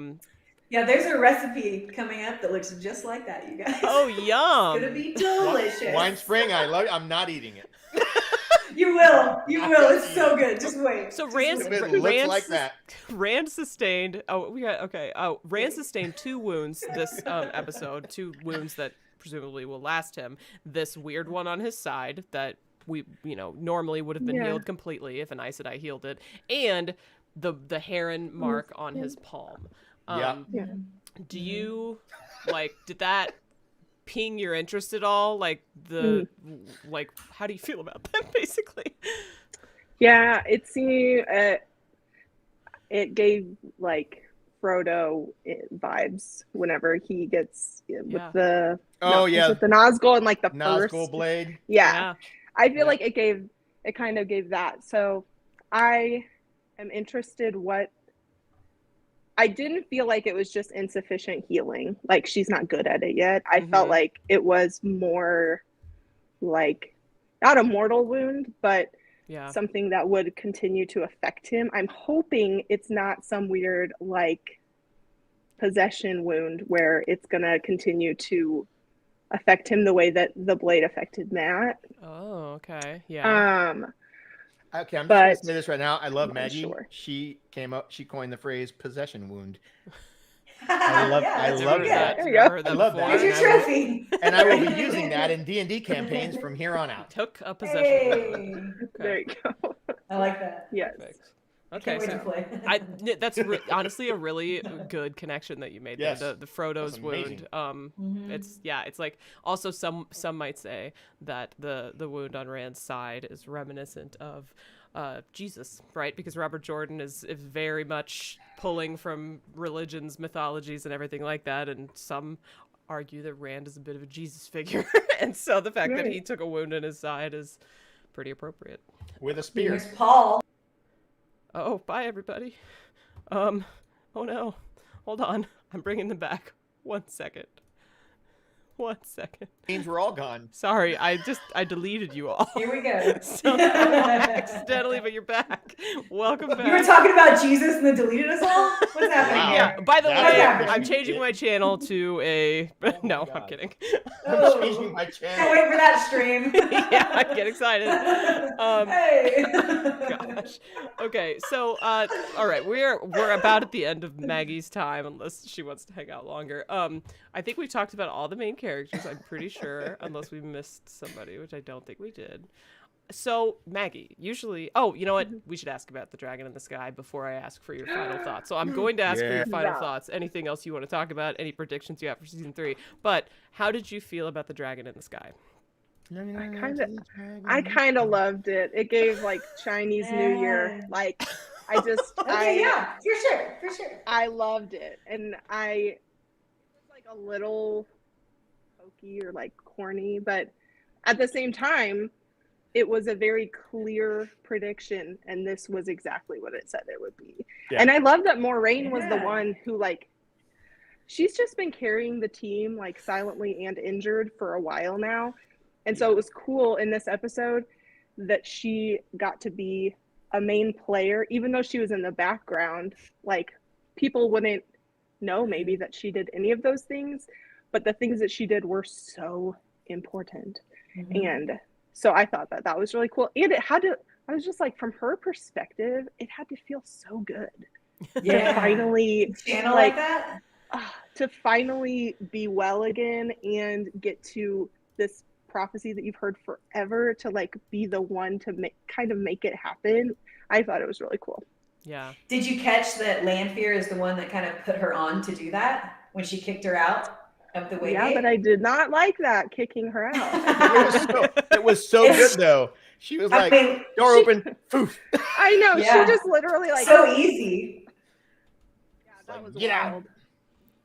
But at the same time, I'm like, how did she know that she was gonna like? I don't know. She's a tactician. It's about planting seeds. Yeah. Yeah. Does she just know way more than anyone ever? Well, I mean, they keep mentioning the prophecies, right? And they kept saying that he would pronounce himself or announce himself in Falm, which is part of the prophecy. And so, you know, she sent Moraine out to do that one specific thing, to create this flaming dragon banner. And that's pretty much the only thing that was missing, because the battle happened, right? And Moraine, that's when she said, I need to do the thing. You know, I need to do the dragon banner, which is exactly what Lanfear wanted her to do. Right. So I think she would have done it without Lanfear telling her to. I think so too. You think so? I don't know. That seed seemed important. Okay, but it maybe would have been kind of like, okay, I compare things too often, but the whole Patronus with Harry Potter, whenever he's like, my dad's gonna come and do that, like, don't worry, and then in the end he's like, oh, I'm the one doing that. I feel like she would have had that moment where she would have been like, don't worry, somebody is gonna write the dragon in the sky, don't worry, and then she would have been like, well, I can do it. I'm the one who's gonna do that. My favorite part about that whole scene was the Wile E. Coyote moment, when everything's happening right before she makes the dragon. And she's been standing there the whole time, and you just see her fireballs going up and down and bashing boats. Just, oh yeah, just beating the shit. That was pretty funny. I like. It was hilarious. I love that. But I. Well, it's like, what's that? It's like the whole Hulk moment. Unhand me, I'm a god. Puny Oh god. gosh, such a good moment with Loki. Yes. Puny Shanchin. Oh my Okay, gosh. so what did you think about? Is there a super chat that you need to? Yeah, there is. Jew Go ahead. Felipe super chatted $4.99 without a chat. So thank you so much for your super chat, and thank you for being on the stream. And if you want, that's awesome. Thank you. Yes, thank you so much. Okay, Winespring, go ahead. Okay, Maggie, what did you think about the scene when Rand walks up on Turok? And Turok Oh my God, is how have like, we not "Oh, talked I about see." this yet? Yeah. I've been waiting to bring it up. Okay, so he's like, let's see what Blade Masters, in this side of the world can do, and Rand just like shoots them all, like you dead. Yeah. Except the one who doesn't have a weapon, which is very thoughtful, I thought. Oh, that was nice. Well, he had a weapon. He had weapon enough to kill himself. Right. But he was not armed. He wasn't armed to fight at all. Right. He was the voice. Yeah.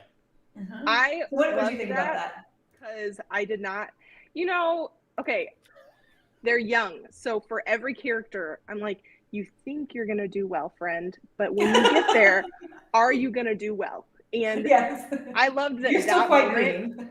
That moment when I'm like, dang it, Rand, are you going to do this good? And he did. He like shows up and is just like, it's fine. I feel like that was even maybe more the moment that he kind of came into his, like, took full possession of himself. Yeah. Just like, Absolutely. nope, this is actually how the Dragon Reborn behaves. Like, I don't mess around. Here you go. It was. So because what did he say? Like, you did this to her. Thinking of Iguaine. Yeah. Like he was out for revenge for his friend, his childhood friend and lover. Yeah. That scene was so good. I was like, oh, they're gonna fight. He just magic missiled the shit out of everybody. What just happened? Yeah. I just kept writing. Yeah. My head is like trying to compare to the book to what I just saw, and I'm like, what just happened? Yeah. That is not how it went down in the books. There was there was a sword fight in the books, and that would that was awesome. It was awesome, but in the show in this context, it would have made no sense. And so the fact that he did, I guess, like, I haven't seen this, but apparently there's an Indiana Jones movie where some guy comes up and like does a bunch of fun, cool like sword movements, and then Indiana Jones just pulls a gun out of his holster and shoots him. Yes. And like that's like exactly what Rand did. Yeah, I believe it's Temple of Doom. Okay, well I haven't seen it, but yeah. And the whole reason behind that scene is Harrison Ford was really sick that day, and they were supposed to have this fight, and in one of the takes he just said fuck it, and he pulled a gun out and pretended to shoot. Hilarious. And that's what made it into the movie. Perfect. Because he was so that's exhausted. What Rand did here. Yeah. That's what Rand did here. It's perfect. Okay, so all right, we've kept you longer than we said we would, so thank you for staying late.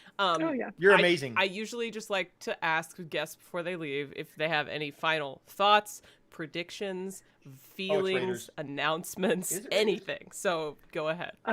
Okay, I loved season 2. Like, season 1 was good, and it was a good introduction, but especially for people I know who weren't super happy with season 1, I'm like, watch season 2. I thought it was so well done. Like, everything about it was better. Yeah. And so I loved that, because I feel like a lot of times shows like dip in the second season, or they seem like they're like grasping at straws. It was so well done. So loved that.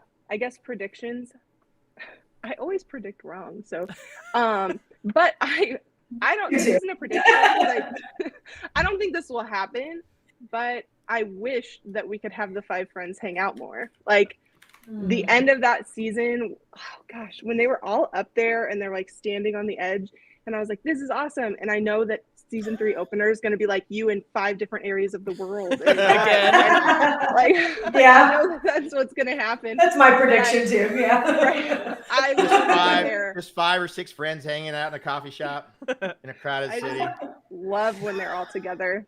Yeah. It was really awful. So like satisfying to have them finally get together. So I would love more of that, but probably won't happen. And I think I'm really interested, way back from the very beginning, whenever they always talked about them as like the 5 spokes of the wheel. I want to know more about like the individual roles they each play, because I think they're all important. Is that the book? Yeah. That's the first book. You can Don't read it. Don't read it. Don't read We it. need to have Oh, you you're not on allowed as to read show it. only guest. Yeah, you're not allowed to Read it read till it. the We show want you to come back. Yeah. You can't read it for You have to 5 wait. years. The only time that Kritter has ever told me not to read these books, I know. but I film it's on film, so anytime Until the that show's you over. Until the ever show's over. encourage it, I will point you back to this moment. Yeah, so I'm just excited to see what happens going forward. Okay, us too.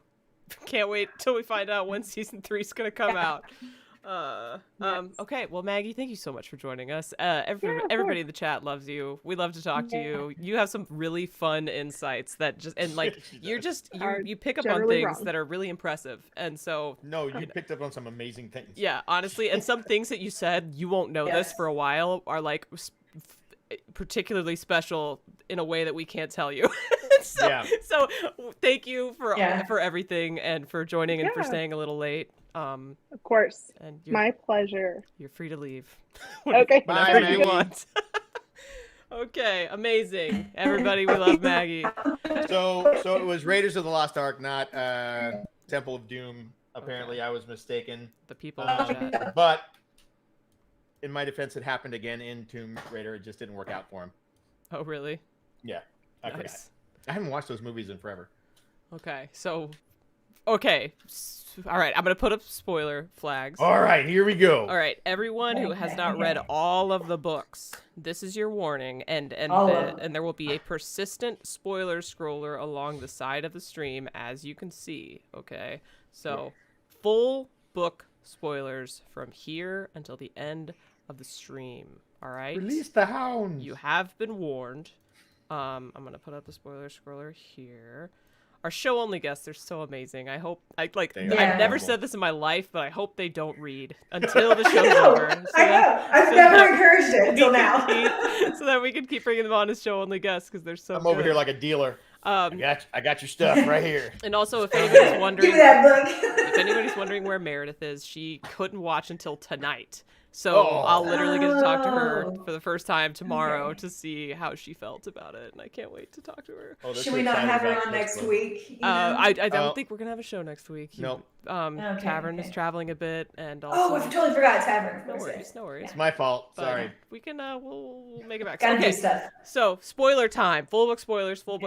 Please, if you don't want to be spoiled, leave. Okay. We'll probably do one of these.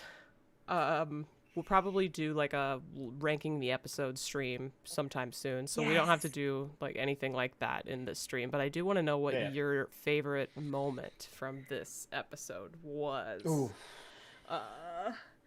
And then us or chat? Who are we asking here? Well, chat was great. You could put it in the chat all you want. Also, thank you for the $2 Canadian Super Chat. Fell Night Gaming. Was that Arrows of Fire from Rand? It looked like it. What he did on Turok. Yeah. Like it. Yeah. Like little arrowheads kind of just shot out. It was pretty cool. I loved it. Favorite moment in this episode? Mm-hmm. Yes. So chat, type in your favorite memory from this episode. Winespring, do you have one?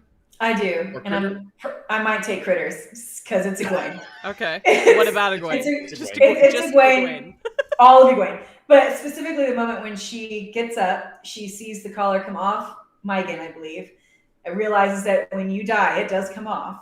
And you see her formulate a plan, and then she enacts that plan, and she allows Rinna to die in a tragic, disgusting way while she's making eye contact. I love all of it. Every single little piece that they gave us with Iguaine in that moment where she is taking ownership of her life again. Yeah. Like, is beautiful. Even to the moment where she falls to her knees in exhaustion. Yeah. You know, and then can only say 2 words to Rand when she sees him. Like, she is so raw and real. Yeah. Like, Iguaine in those moments was just perfect. Couldn't have been better. She was amazing. We love her. Love her. Somebody, damn it, there was Megan. It's not Megan. I thought it was Megan, and somebody has been posting that it's another. Now this could all be. I think bullshit, it is her. I think it looked like her to me. Yeah. But they don't show her. They don't show her in the credits like an X-ray when they have everybody that's on the screen. Mm-hmm. They don't have her listed there. And they don't always have everybody. Yeah, that's what I said. Yeah. Yeah, like I've tried to use that before to get someone from the background to figure out who they were, and they weren't listed. Yeah. So okay, I'm gonna go. It looked like next because it actually has to do with the super chat that we got. Lanfear's bow super chatted. Does Matt being a hero of the horn ruin the quarterstaff with Galad and Gawain? And I think no. No, you don't. I don't think it ruins it. No. Thank you so much, by the way, for the $10. It's a great question. Appreciate you. Yeah. It's a thought because okay, so there was a Q&A with Rafe, right, where he suggested that they're going to do it, but they have to make it work in the context of the show, right? So it can't be exactly how it was in the books. And the question is, how is Matt going to be in the same place as Galad and Gawain? And I guess and I assume your question is it going to diminish it because we know he's a hero of the horn, and so him beating them isn't as exciting? And I don't think it's going to diminish it because Matt is still a scamp. He is still Matt. And both of them are supposed to be really good at the sword, and they're going to be incredibly cocky. So I think Matt putting them in their place is going to be hilarious. And good TV. And it's going to be hilarious and good TV, Very whether good or TV. not he's technically a hero of the horn. Because it's not like Heroes of the Horn didn't work for their skills, right? Right, exactly. So, it's going to be funny, and I'm going to love it. And I hope it happens in the way that it, sort of like it happens in the book, except maybe it's in Camelin instead of Tarvalin, for example. There's a chance that that'll be the case. Because it sounds like we're going to Camelin next season for something. So I don't think so. Anyways, favorite part of the episode, I think it was this. If you watch my reaction video, when Matt blew the horn and oh my God. and they all came out, and then he remembered that he was a hero and he's not a piece of shit after all, and then Uno was there, and the look on his face and the fact that he just popped off with the quarterstaff, I was literally just ugly crying. I was so happy during this part. Me too, Kritter. Okay. Yes. And so, I was cheering and crying. Yeah, I was just oh God. I literally I was he did it. And then I saw Uno. I was it's Uno. It's fucking Uno. It's literally this, and I love the Iguaine part. It was so satisfying. So that's up there. But nothing made me emote like this did. This was just so satisfying. Matt's my second favorite character in the books. I've been waiting for him to do something not shitty, right? This whole time, and he finally did it. So this was it for me. The build up for that climax was totally worth it. My heart is racing right now just thinking about it. So so it was really, really good. I loved it. All right, Tavern, what was your favorite part?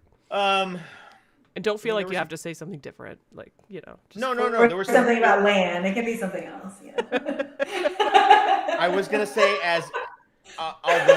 although the land Moraine rebonding scene was incredible, it's actually not that. My favorite part of the episode actually crosses over 2 episodes, and they have to do with Matt, and it's just the facial expressions, the body language, everything that went into Matt running into Rand, and then Matt running into Perrin, and just the elation that he brought to the character. It's giving me goosebumps because it was he was Perrin, and it was what? And the hugs, it was insane in the middle of all of this battle. That these guys, even in the middle of the Foregate, that, when he meets Rand, back up with Rand, it's just the reunions are incredible. It was right up there with the Starks coming back together in Game of Thrones. Yeah. When they finally got back together in Game of Thrones and everybody was overjoyed, they did that in a split second here.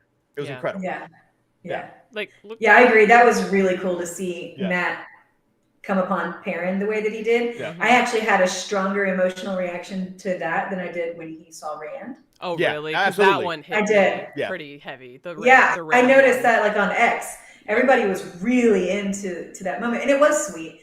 But this one, I think because Matt was so triumphant and he had made a good choice finally, then to see his friend and the emotions all wrapped up in one was good. Yeah. It was 2 sides of Matt. I mean, you get Matt the gambler, right? Yeah. With the dark background, and you get Matt the hero.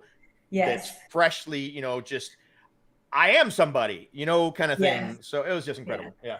And the moments before that, when Perrin is looking through the fog and almost senses that his friend is coming. Yeah. He was like, no, it's really fine. Like, powerful. Hold on. Yeah. That was. Yeah. Oh, shoot. Really powerful. Mm-hmm. Yeah. It was so good. Okay, so I have a question. Yeah. Oh no, go ahead. I'm reading an interesting question from the chat. Caboodleberry says, "Not convinced Matt will actually remember being a hero once the adrenaline of the fight subsides." I've got a theory on that whole thing. Interesting. Yeah. Do it. Because, and I brought this up last week, I think.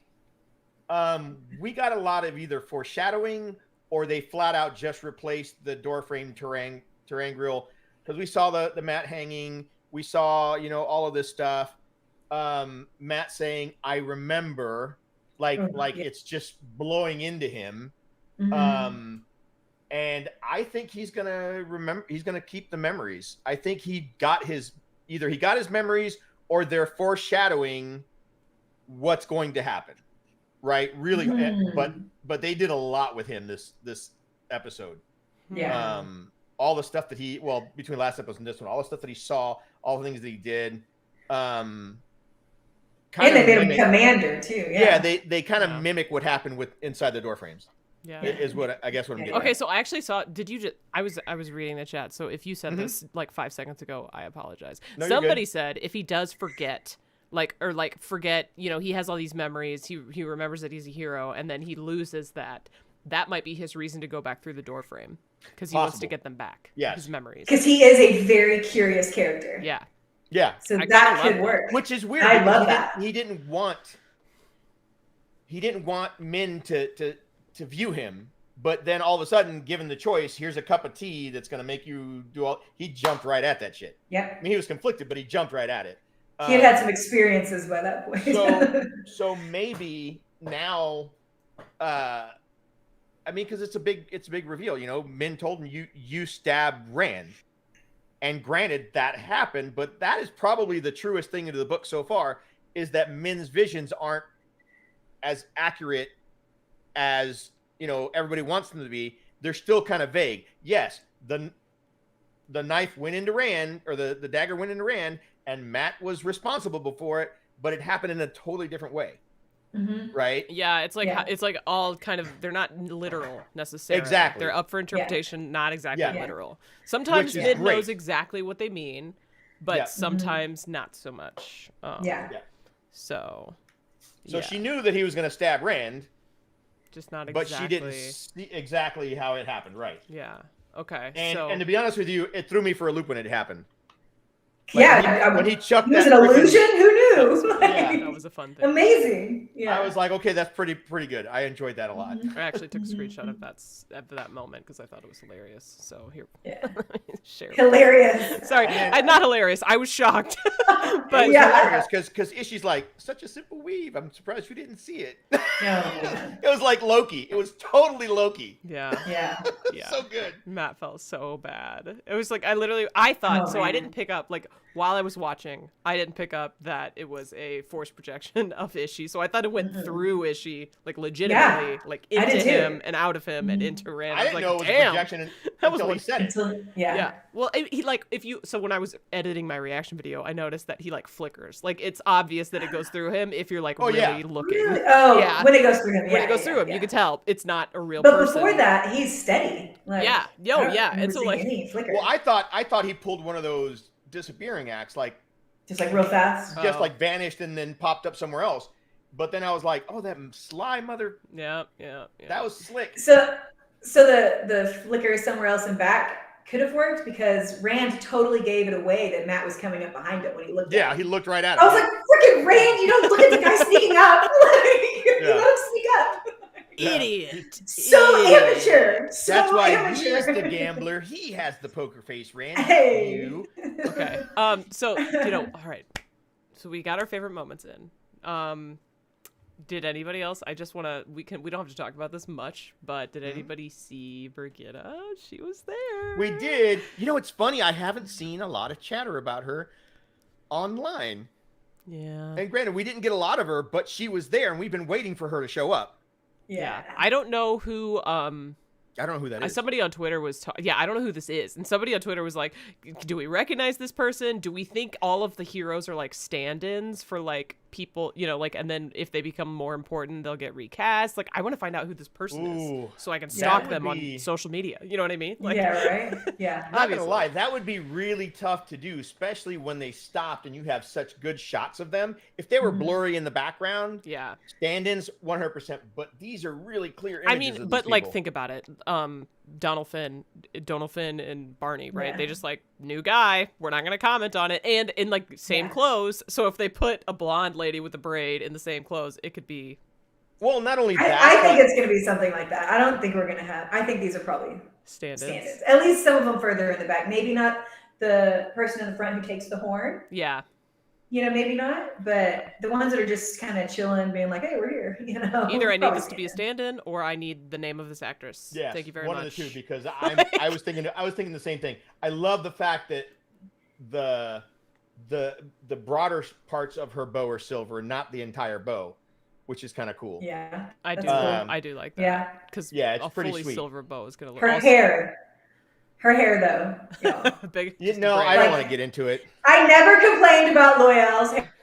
Oh, you don't like her hair? No, her hair. Dude, her hair is. Oh my gosh. Okay, we're getting some crazy. We're getting robot Winespring. Winespring. You're breaking up, Winespring. I'm gonna have to ask you to repeat yourself here in a moment, but I do want to point out a chat that I thought was hilarious, and it was Max Silva, and he said, "Yeah, this is Brigitte placeholder bow." Placeholder bow. I'm done. Okay, Winespring, what were you saying about her hair? It sucks. Okay, yeah. The way they described her hair in the books was a more complicated braid than Nynaeve's braid, and now I'm looking at it. I'm like, I see no complications. well, I don't see the braid though. Right. We're just looking at her hair being kind of. We're looking at the wig pulled back. Yeah. Because that's not natural hair. So we're rough. So okay. It's a rough wig. We can do better. We can do better with the braid whenever it comes up. All right. So I just had to bring that up because I was curious if you guys thought she was gonna be the one, and if anybody recognized her from anything. All right. Do we think? And I had a question from earlier. Oh yeah, Winespring, go ahead. Absolutely. Yes. So when Loyal comes up with Ingtar, Massima, and Perrin, and they have the Horn of Valyr in the box. This is before Matt opens it. They're saying that they got it. They received help from the lady from Karheen. Yep. Karheen, yes, to get it. So at first I thought, could this be Anvir? Like, is she stepping up trying to help? But then, maybe she's not a dark friend. I don't know. But then I'm thinking it was probably Lanfear, right? Lanfear, yeah. Well, they in the background, making sure they get the horn. Yeah. They set that up with the whole Doman Lanfear scene where he says, "Lady, what are you doing here and not in Carrion?" Yeah, Lady Celine, yeah. Uh-huh. So, Lady from Carrion. And, you have Doman basically saying it again. Yeah. It's like, there were so many things in this episode nowhere. Like that scene, right? They set it up where if she got the statues, he was supposed to take them out. Of course, that didn't happen. But it kind of went nowhere because we didn't hear from Doman again. And there's just little things. Him pillaging though was hysterical. That was exactly what his character would be doing. Like in that moment when there's a war happening, he's gonna clean house to go make money later. Yeah. He's. I love that character, and I love the actor of this and how he's portraying him. He's so good.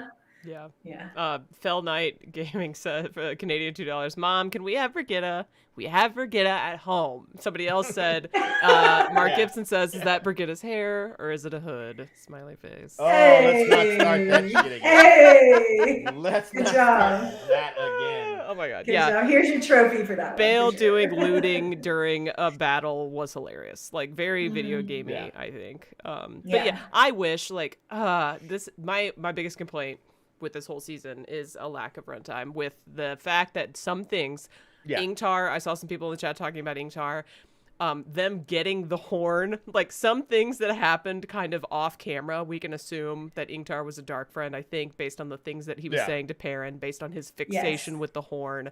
Like I think that's what they were going for.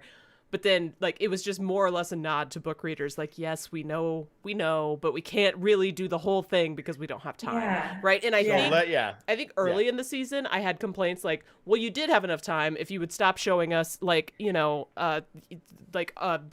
Alana and her warders 18 times in one episode, right? I had some things that I would have preferred to see rather than that. And then I found out that show only people love that stuff, and I'm like, okay, you know what? Fine, I get it. You guys know how to run a show, but like, if we would have had 10 more minutes per episode, or even just 15 more minutes this episode could have been literal perfection. And to me, next level. It was a 10 out of 10 for me because it made me cry like more than anything I've ever seen, like other than Return of the King, because that's, I mean, I'm like, that's, you know what I mean? Like, how do no questions. Yeah. No questions. Yeah. But we like, got it. Yeah. So it was a 10 out of 10 for me, but if we could have gotten that extra time, it would have been a 10 out of 10 for way more people, right? Because we could have gotten Ingtar, because we could have seen them take the horn from the room of curiosities, right? Who else wanted to see that room of curiosities? Like, all of us, right? So anyways, that's my biggest complaint. That's where you throw in that Mercedes symbol and a couple of other things. I'm saying. Or like, that's where you throw it in, right? Like the Panarch's Palace type thing, or like a door frame, or like a twisted door frame, or something. Oh my gosh! Like something. Like yes. So. Yeah, 100%. That's my. Anyways, I know I don't usually complain, so I apologize, but that's my complaint. Give me more. No, I mean, and to your point, there was. The only issues I had this entire season, I think the entire season was stellar, had to do with some visual things that they did. Like, I wasn't upset about the dragon, but if I have to justify why it looked not as, so clean and not as fiery, like there were very straight lines on the body. Give us Rings of Power money. Yeah, that's one. Right? One. But it's like, okay, if I have to justify this, she's having to pull fire and air to contain the fire so I can see, but I have to work too hard to get there. The other thing was although the scene with Maggie was fucking amazing, the texture of the scene was off. When they went with that noir look to her, really? To me, it almost looked like when her half was like old movie screen kind of, and then you have Lanfear and crisp, clear, whatever. And it was just a weird thing that they did with her side that it took me out for like a split second. I'm not going to say it bothered me that much. I did not but notice it just looked off. Okay. Interesting, yeah. And then I forgot what the hell else the other thing was. Oh, what is it? The Tide bottle painted gold. Oh, you didn't like the horn? I thought it was cool. I hated the freaking horn. It looked like a bugle ate a blowfish. Is what it looked like. But like, delicious. Does it not? Next recipe. Do you not think it kind of like it re-emphasizes that time is a wheel, and it's not like an old-timey, horn that you would see in the medieval ages, right? It's like something different. And it's not tarnished at all. And like it's it was gleaming. I get that, but we've had this discussion before where I really dislike changes for the sake of changing, right? Like, if you have to make changes to the show, which clearly they have, to make it work for TV, great. But when you have a freaking description, a perfect description of what the freaking horn looks like, right? And you make it something else. Yeah. You make it something else. It's kind of, there's no reason for it. And that goes to where that, yeah. Nice eye rings. And that takes me back. Are we getting into book cloak territory here with that? No. It's not bad. It's just aesthetic stuff. I mean, when the set decorators and the costume designers were doing that one interview where they were throwing out, they were just spoiling shit left and right, and and we were like cracking up. There was one line in that whole thing that scared the shit out of me, and when one of them said Robert Jordan pulled from so many different communities and countries and styles and all this stuff, we get to do whatever we want. Yeah. And in my mind, I was screaming, no, you do not. You can do a lot of stuff. Okay, book Tavern. No. Right? We're walking right there, you guys. Walking right to it's right there in the page. You can read it what it's supposed to look like. Listen, I'm okay with pretty much everything they've done, but there's certain things that you don't have to change because there's no reason to change it, right? So you're like a 5% book cloak. I would be curious what the actual. Listen, I gave him 9.8, so I'm a 0.2% book cloak. I'd be curious. I'd be curious what the actual description of the horn is, like the actual description. It's basically, it says it's loops on loops on loops. It's like the one that's drawn in the chapter icon. Okay, that's what it says. All right, I think so. Yeah, I haven't. Well, and that's what it is, right? It loops and loops on loops. It's a circle. So they gave us that. They did exactly how it's right. They did exactly that. Okay, we have a super chat. It's an interpretation. Thor Wuchadal with the NOK 59. Kritter, I give you the light of whatever 3 strands of my hair and the dagger shatter logo. Those are some loaded gifts. Thank you, though. Appreciate the super chat. Thank you so much. Wow, 3 strands of my hair and the dagger. And the dagger. I'll just make sure to attach it to the end of the spear. Right there. Oh, nice. There's the dagger, right? That's awesome. No, that's totally fine that you wanted the horn to be different. I guess I'm just, whenever I saw it, my mind was like, that's the horn. And then I moved on. Yep.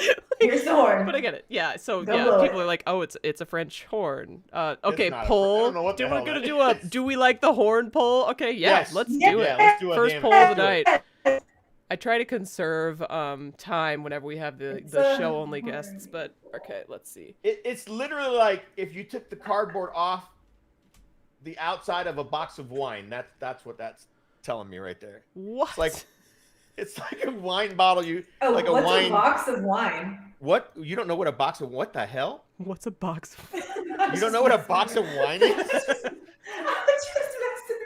I was like, no, what's a box well, of listen, wine? I know where you live, and they're weird there. So. Okay, so we're starting a poll. Do we like the horn? The way to vote. Have a bolo on. Listen to Ognibot with how to vote. You do ! vote with no spaces, and then you space. And if you liked the horn, do 0. If you didn't like the horn, do 1. And if you are confused about the horn, do 2. So ! Vote space your vote, which is 0 yes, 1 no, 2 I'm confused. If you think the horn is actually a bowl of cereal. Jesus Christ. Okay. Or what else? Okay, so we need to like talk theories, right? Andrew, it looks like a plastic bag inside of a box of wine. Yes, that's what I was trying to get at. Sorry. Who's taking these boxes apart? So, Tavern, you brought up earlier about the shield of Uno's that he gives to Perrin. Yeah. And then we see Perrin using. So yeah. What are y'all's thoughts on that? Because I'm intrigued. I'm not sure what's happening there. It's clearly like power rot. It's gotta be. It's something happening there. Rot because it Definitely was deflecting Ishii's channeling, which my brain was like, "What?" Yeah. So. And Perrin was like instinctively using it that way too. Like he was anticipating that it was going to do that. Is what it looked like. Well, I think Uno gave it to him specifically for that reason. You think so? And sent him. Yeah, he sent him on his way to the tower too. So yeah, I see a lot of ones. Okay, it's a poll. We're gonna find out what people it's think. A poll. She's like, "Shut up, Tavern. We're gonna have real numbers." Yeah, like we don't care what the trend is until it's actually. Do you have the Horned Villier in your sleeve, Tavern? I do not have the Horn of Valyr on my sleeve. So what you're saying is you're not that attached to how it looks. Hey, the dagger placement's really cool, though. The dagger placement is really cool. What I'm saying is that I stuck with the 5 main, characters and things that had to do with them. I like how you have the dagger there. It's like if you ever got in a fight, it's like you're like punching with the dagger. Yeah, and then on the back of the arm is the hero mark blade. Oh, very cool. Yeah. For sure. Okay. So you've been marked once, right? So what does that mean? It means I'm too lazy. You're the dragon? No. It means I'm too lazy to get a second mark. Space Champion says it might be like Matt's Foxhead, the shield. Shield didn't vanish with the heroes. It's still on the tower. Will Perrin get to keep it? Ooh, maybe. That's the thing I wasn't sure about, because it's really, or not, or? It was really cool because as they go from the Heroes of the Horn fighting into the Shanshan, you see one streak of color just shoot down the wall, and it's Uno, right? And it's so cool because I was like, did he just go down the wall? What the hell just happened? And it gave me, Battle of frickin' Gondor type vibes when they come off the ship, the ghosts come off the ship and just start frickin' going over everybody. So cool, yeah. I will say I was disappointed with the amount of heroes that showed up. It was not close to 100. I was expecting it was not 12 or something, right? I think it was 12. It was something like 12, but it wasn't just that. It was that there was just enough to fill the rampart on the top of the freaking wall. Yeah. Right? Maybe it's necessary they arrived. Necessary. If they had shown really pragmatic. Yeah, it's like a pragmatic. Yeah, if they had shown more heroes interspersed throughout the city as the fight was happening and you saw them streaking through the city, that would be cool. Because cool. Now you got 100, heroes, they're spread out, they can take it, whatever. But it was just kind of weird that they were just these little group up on this thing. It was cool though, because they could they were, fast traveling all over the place. Oh, they were cool as shit. Was, like Uno fighting was awesome to watch, in my opinion. Yeah, it was like 100 heroes had arrived. It was like 100 heroes, exactly. Yeah. Yeah. Like the only problem I had with the episode was that moment when Matt comes running around the corner and there's just all of these Sanchin soldiers just like lined up. Yeah. So was that leading to the tower? Because it didn't look like the tower in the background. It's like, what was the point of these soldiers just like chilling out in formation? What were they doing there? Why were they there? The defenses, you have, I mean, any kind of battle or whatever, you have people stationed in places, even when there's no fight, where there's no fighting, in the eventuality that somebody comes in from behind or somebody scaling the walls or whatever, right? Defenses. They were the just in case people hanging out. Yeah, basically the reserve or whatever. The just in case. That's a good. AKA the reserve. Yeah, the reserve. Now, the thing that did bother me about that same exact scene is Matt comes out of that hall, that doorway, turns right, sees the Shanshan, then turns around like he's got no place to go. And I'm like, you just came out that door. Yes. They don't all fit through that door at the same time. Go back through the door, Matt. Okay, same issue. Like, but right after that, why do they all take off towards Matt when it's one dude with a spear? Two of the Sanchin soldiers could have stepped out of formation fight. That whole scene for me was like, I'm gonna tell you right now, if it was modern age and there was a platoon of soldiers up there and one bad guy showed up, I'll almost guarantee you that the entire platoon is gonna shoot that guy. Well, shoot, yeah, but they didn't have, exactly. But think about it, same kind of mentality.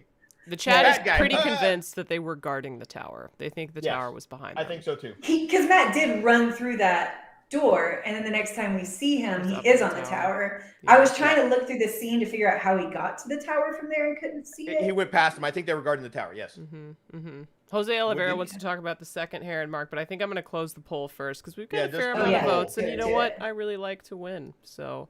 God. So 0-1? 0-1. It did indeed with 42 votes. And you want to know how many votes no got? Which is fine. If you voted no, that's totally fine. How many? Everybody has their own taste. 25. 42? What a good number. It's 42 to 25. To 4. Sorry. I've doubled the amount of dark friends from last time. Oh my gosh. Throw a party, Tavern. Yeah, wow. So 42 liked the horn, 25 didn't like the horn, and 4 are confused by the horn. Fair. Okay, really fair. Honestly, it's a fair emotion. Confusion is fine. I mean, did you find it attractive? Because that might be an issue.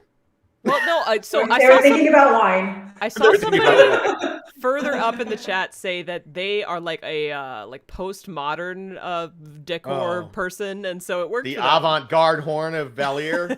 Is that what we're saying? I love the postmodern look. That's a wonderful way of putting it. My friend, whoever said that. It was the ugliest horn ever. If it was you. Jeez. Chill on the horn. We're going to stop talking about the horn now. Okay. I was just going to say, it was the way columns of the Valiers. Okay, so I have the prophecy here for the Heron mark. All right, someone wanted to talk about that, right? Amazing. Okay, so it's Twice and twice shall he be marked, twice to live and twice to die. Once the heron to set his path, twice the heron to name him true. Once the dragon for remembrance lost, twice the dragon for the price he must pay. Yep. Yeah. So to set him on his way, this is where he announces himself as the dragon. So yeah. He's on the path. He's on the path. He is on. Yep. He's on the path. Works for me. He's been marked once. Yeah. Marked once. Name him true is interesting. So So when does he get a second one?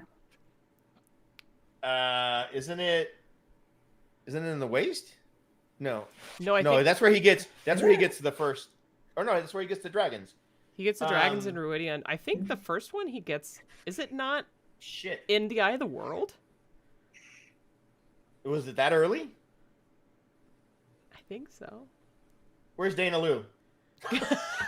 Right? Seriously. Dana Lou. Oriana, where are you at? Okay, there it is.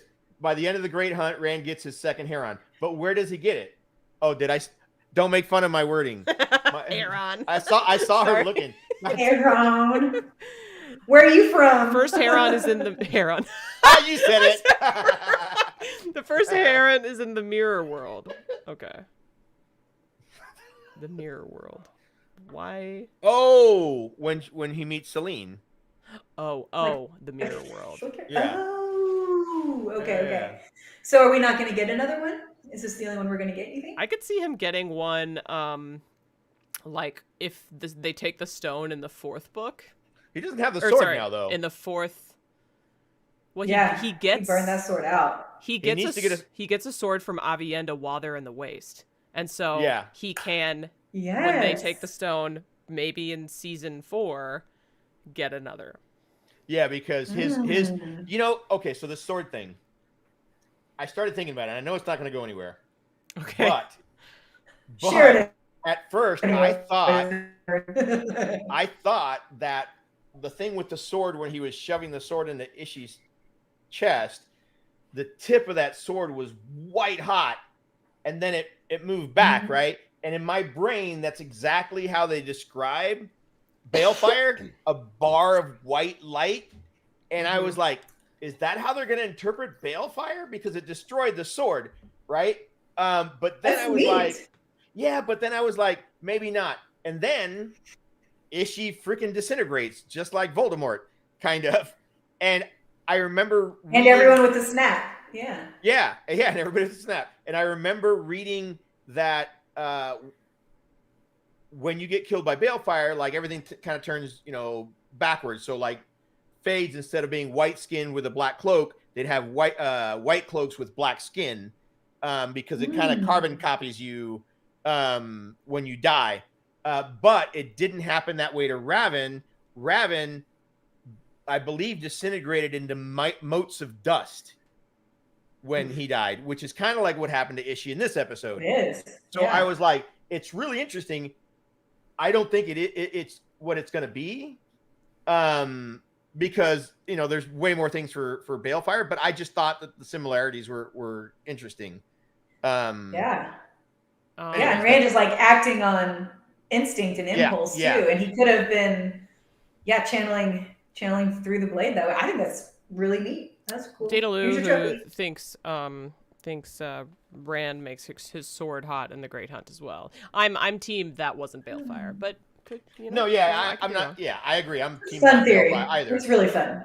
I'm 100%. I like it. I'm staying there. I just thought that it was very interesting the way it's described in the books and what we see on the screen, and they foretell a lot of stuff on the show that way too. They make something look like something else. So, yeah. Nice. Yeah. Very nice. I just think the sword is power rot, and therefore took him out. Like, people are like, oh, why can Rand kill Ishamael with the sword when Moraine didn't kill Lanfear? And to me, it was like, well, Moraine's dagger wasn't a power rot blade through the heart. I don't know. Like, it doesn't have nothing. Yeah. It looked like he was channeling through it. Yeah. It was red. There was like something happening there. Yeah. Yeah. No, he definitely superheated it. Yeah. Yeah. Thor Rutudal with the NOK 59. Thank you so much. Are we going to the Waste or Ilion next season? Oh, the Waste. And Camelin, apparently. But that feels more like Camelin and the Waste. In the Aes Sedai plot is probably Camelin, and then my guess is we've got Rand and Iguaine and maybe Matt, because he doesn't want to leave Rand, going to the waste. That's my guess. Do you think they'll? I mean, and the Two Rivers, also the Two Rivers. Yeah. Yeah. Do you think White we're not Cliffs? we're not gonna get Tyr at all? No, I think we're gonna get Tyr in season 4. It's literally what I said. Oh, you mean this upcoming season? No, I don't think. Yeah, this upcoming season. I don't think so. I agree with the waste. For sure.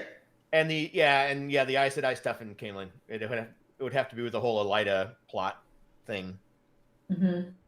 Oh, speaking of which, I know it wasn't in this episode, but what do you think is going to happen to Swan?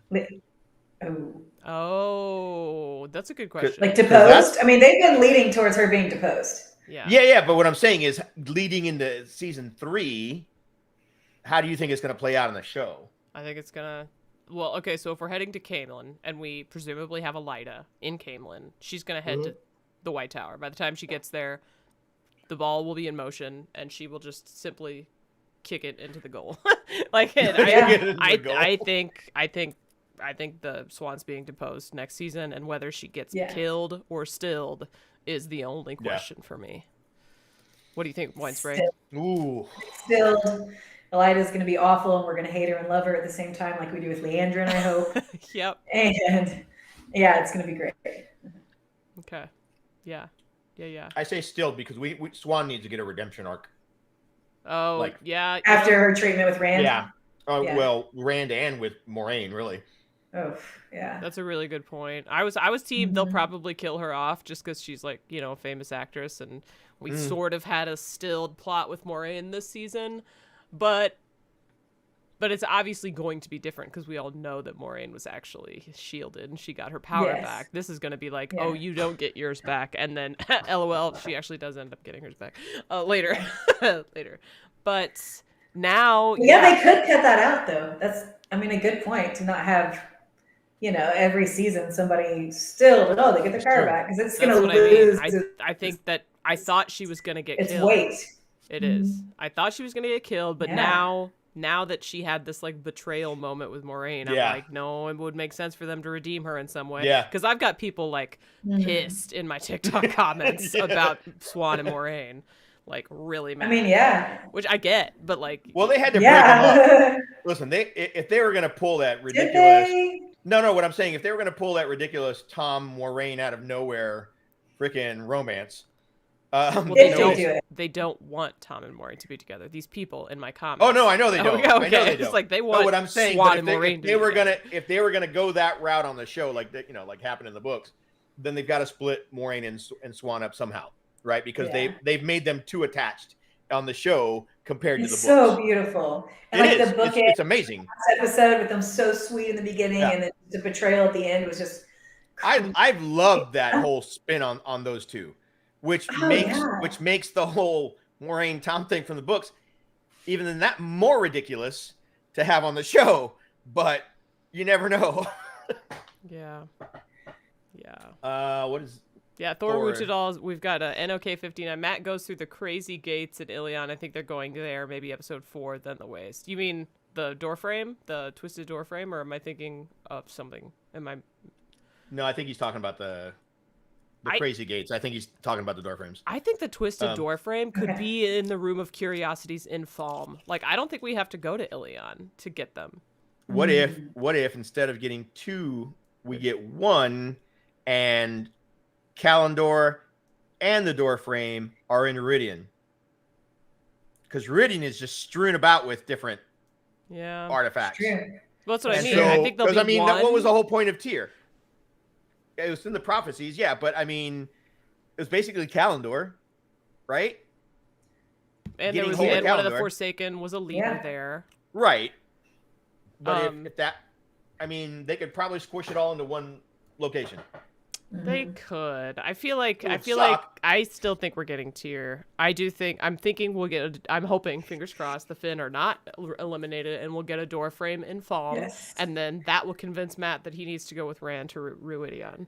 That's yes. Those are my predictions. Winespring, I love that you're agreeing with me. Like we are the I same. love it. We're on the same I'm page. picturing it in my head as you're saying it. I'm like, yes, I would watch that. I would watch that episode. Yeah, absolutely. Time the hell out. Time the hell out. Why are you giving her props for agreeing with you? That's like 99% of the time. That's not true.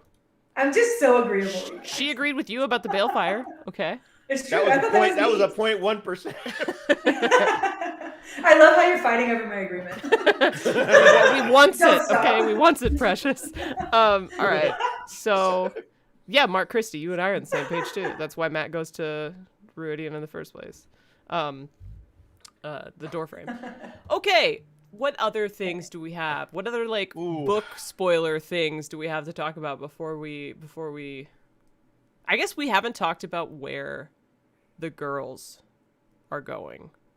Like we want to see Iguaine in the Waste. I do, because I think her Wise Ones arc is some of her best growth. Mm-hmm. So, they could use the storyline that she just went through to not have her go back to the White Tower. She doesn't want to go back to the tower immediately because of what she just went through, because she sees the too much comparison. We were talking about. Yes. So she goes to the Waste instead. That's perfect. That makes perfect sense for Iguaine too. Like, I've learned enough there. I've learned enough here. I'm gonna go learn from somebody else. Yeah, That's just so like Iguaine. they need to tell us. They need to show us like, oh, she's a dreamwalker, and then and then she needs to get recruited. Basically, we need to take some quick steps to establish that Iguaine has this other power that we haven't really addressed yet. But they foreshadowed. They did. They did during Nynaeve's accepted test. They when did when she didn't come out. It was that theory where the three of them, it was her and Elaine on the outside and Nynaeve on the inside, which was what allowed Nynaeve to come back out. Mm-hmm. I think and that's it's a far out there theory, but I think that was it falls with the whole thing that everything not in the physical world is Tel'aran'rhiod. So the dream world, men's visions, wherever Ishig, all that stuff is Tel'aran'rhiod, rather than they have multiple different worlds or whatever. Do you think that Egwene's ability to interact with Rand when Lanfear takes Rand to Iguaine also could display her power there? Yeah, I thought that's what you meant by the foreshadowing that we got. That's where I thought we were walking. No, I mean that was the second time, and that's why Lanfear pulled Rand the hell out of there, because she was like, oh shit, she can actually hear us or whatever. It's interesting. I could see that. Like, if they don't end up heading to the Waste immediately, then that'll give us time to establish that Iguaine is a Dreamwalker and needs/wants to learn from the Wise Ones. So there's a cool thing I was just thinking about with Iguaine and water. Okay. So the first season we have her, with her baptism in the river, right, with water. Okay. Part of the women's circle. Yeah. And then this season we have her, which I haven't brought up, but I've thought about it multiple times. My system loves me. There's this moment where her and Elaine are cleaning, the floors. They're mopping, she's using water, and she is like almost racing Elaine to finish. That always sticks out in my mind with who Iguaine is as her character. And then the moment where she's watching Nynaeve drink dirty water, and then when she is forced to drink water, and then when she goes to the Waste where water is so limited, and we're going to see her really grow there too. There's like this correlation with Iguaine and water all the way through. And water, I think in literature, is very purifying, and it can build up also, because you need it to be hydrated, that kind of thing. So it's kind of neat to think about how, water and Iguaine are together all the way through. That's really interesting. I like that. And that was very deep. And you also find deep things in a well, which has water in it. Wow. Good job, Tavern. Wow. Here's your trophy. Been wanting a trophy for the last 2 hours. Oh my goodness. No, that's actually very, I mean, there has been a lot of water. Moraine. Around Iguaine. Well, not only around Iguaine, just throughout the whole thing. Water's been a huge, but Iguaine especially. Yeah, it's crazy. Yeah, because also you didn't mention this, but in season 1, the White Cloaks bathed Iguaine. So there's. Oh my god! It's because I can't think about it. Yeah, sorry. Yeah. I just want to murder.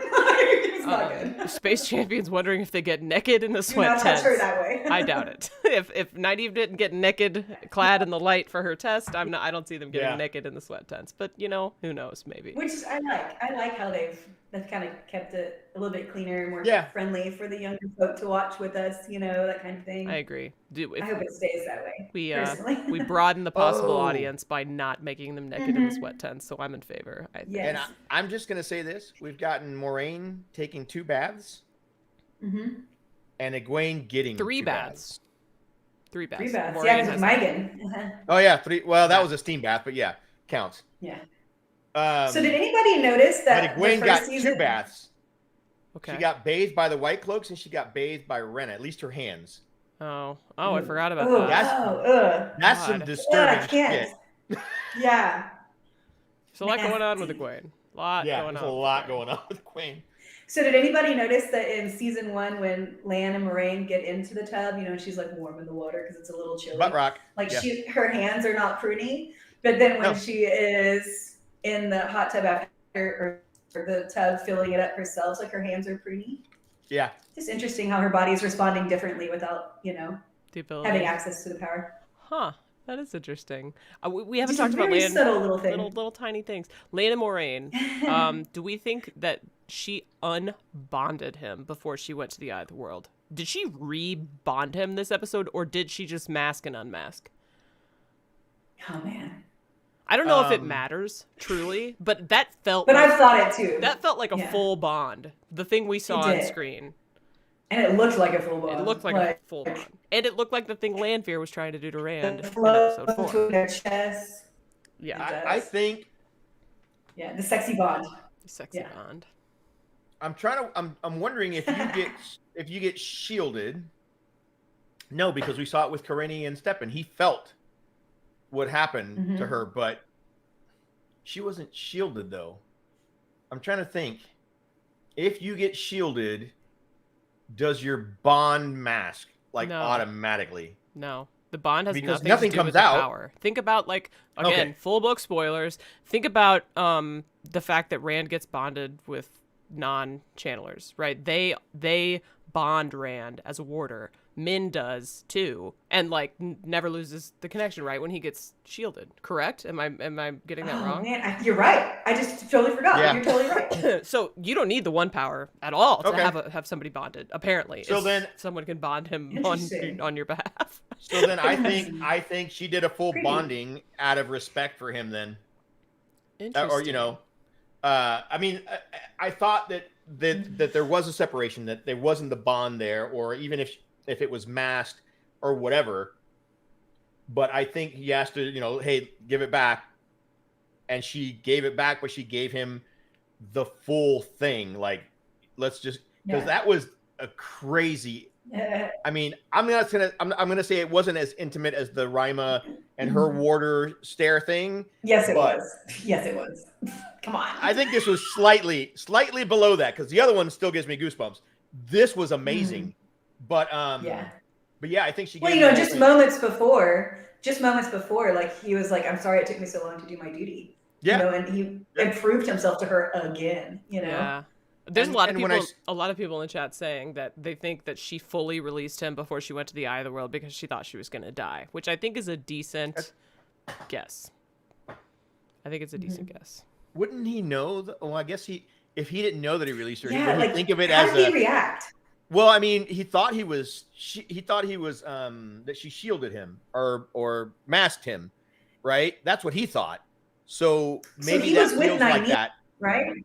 He was with Nynaeve when Moraine and Rand left. So how did he not notice if the bond was broken in that moment? Nynaeve's great, but because I think to them, if they release the bond, I think it feels like being masked. Yeah, it seems like in the show, maybe the idea is that masking just kind of removes all feeling of the bond. That's my guess. And so you could mask or you could release, and you wouldn't be able to tell necessarily. Right. The question is, though, could you literally could you unbond someone from a distance? That to me feels more dubious, but I guess it's just one power mechanics. Like you could just say yes and then move on, and not worry about it. What would make it really creepy, since we know that the night before they left, Lan and Nynaeve were boom chicka bow bow, and Moraine had to get close to unbond him. I don't know. Moraine might have been in the room. She wasn't in. Dear where God, it happened. Tavern. Nah. What the Nah. We're just gonna walk away from Yeah, that. we're not gonna. Yeah. The news for season 3, they are indeed She's a filming it creeper. right now. She's a creeper. Wow. Oh my gosh. Heard it here Moraine's first. not a creeper. No, she's not. Filming did not stop due to the strike. They went on a planned hiatus in August, and I believe I don't know for sure that they're back, but they did have a planned hiatus in August. So that's when they stopped for a bit, but they were filming during the strikes because a lot of not the SAG people. There are some people on the Wheel of Time show that are SAG who were not filming, but others were because they're not in SAG basically. Right. And the scripts had already been written, and so they weren't using writers aside from what was already written, which might result in them having to do some reshoots or pickups, which hopefully they do if they end up seeing flaws. But yeah, that's where we're at. Nice. So also, speaking of the strikes, the SAG is still on strike, and I've got a link in the description of this video where you can donate to help them bridge the gap between paychecks. WGA has come to a resolution, which is amazing. They got a deal that they wanted, and so now we just need SAG to make it until they can get a good deal. So everybody cross your fingers. All right, so yeah, I guess the bonding, rebonding, masking, unmasking thing doesn't technically matter in the grand scheme, but I was just curious what you guys thought about it. Let's talk about important stuff like the fit that the White Cloaks were showing this episode. Their clothes really got an upgrade, didn't they? Their clothes got super upgraded. They really did. They got fancy. Because I'm not gonna listen. I'm not gonna lie. First season, they kind of look like what do they look like, Tavern? Yeah, I'm curious. They look like they were grooming people. It looked like a grooming circle. They look weird in the first with the mustaches and the perfect hair. Yeah, that was just a weird thing. I liked their outfits in season 1, but I also liked their outfits in season 2. Not mad about it. No, their outfits were okay. It was just the way they carried themselves that was a bit odd in season 1. Yeah, I think Jeff it just freaked me the fuck out. Old man Jeff from Bornhold is the good one. He's the good White Cloak, and so seeing him on screen, you're like, oh yeah, he's a bit fanatic, obviously, kind of a religious zealot, but. Yeah, so the line he says, "We have something they don't," when he's talking about going to battle with Shan-Chan. Oh, they have the light. That's my guess. Is that just okay? Well, I thought I watched it. I was like looking around. I'm like, what do y'all have? I saw the smoke and I was like, oh my god, is that like poison? they have can't just sacrificing themselves. Yeah. You didn't see them behind the tent. They had grop tied up back there. That was their secret weapon. A half giant. Nice. Okay, I missed it.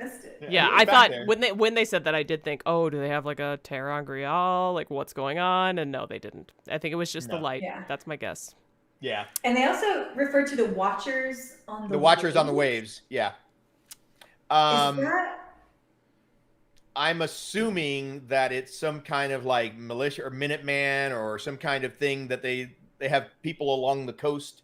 They keep an eye on the coast for any kind of invasion or whatever. Okay. And that's what I was thinking. Sit and wait, guys, again. Yeah, pretty much. What caught me about this, and I had a discussion, I think it was with London, that there was a very important scene, and it might have been, I don't know if it was this one or they were a little bit closer, where his son is like, why are we here, whatever. And he said, because the Watchers on the waves called out to all the kingdoms. They sent word to the White Tower and nobody came. He goes, but you came. He goes, yeah. Mm-hmm. And the conversation had to do with the fact that they didn't come to Falm to fight the Shan-Chan because it was the right thing to do. Right? They came there because they said, oh, we have to get rid of these slavers. But but they Which is also the right thing to do. Yeah, but they, knowing the White Cloaks from the books, and I have a feeling the same kind of way here. They also are the only ones that showed up, which means they would end up getting influence with the city and the officials. Yeah. Not even glory. They're always trying to expand their presence everywhere. Mm-hmm.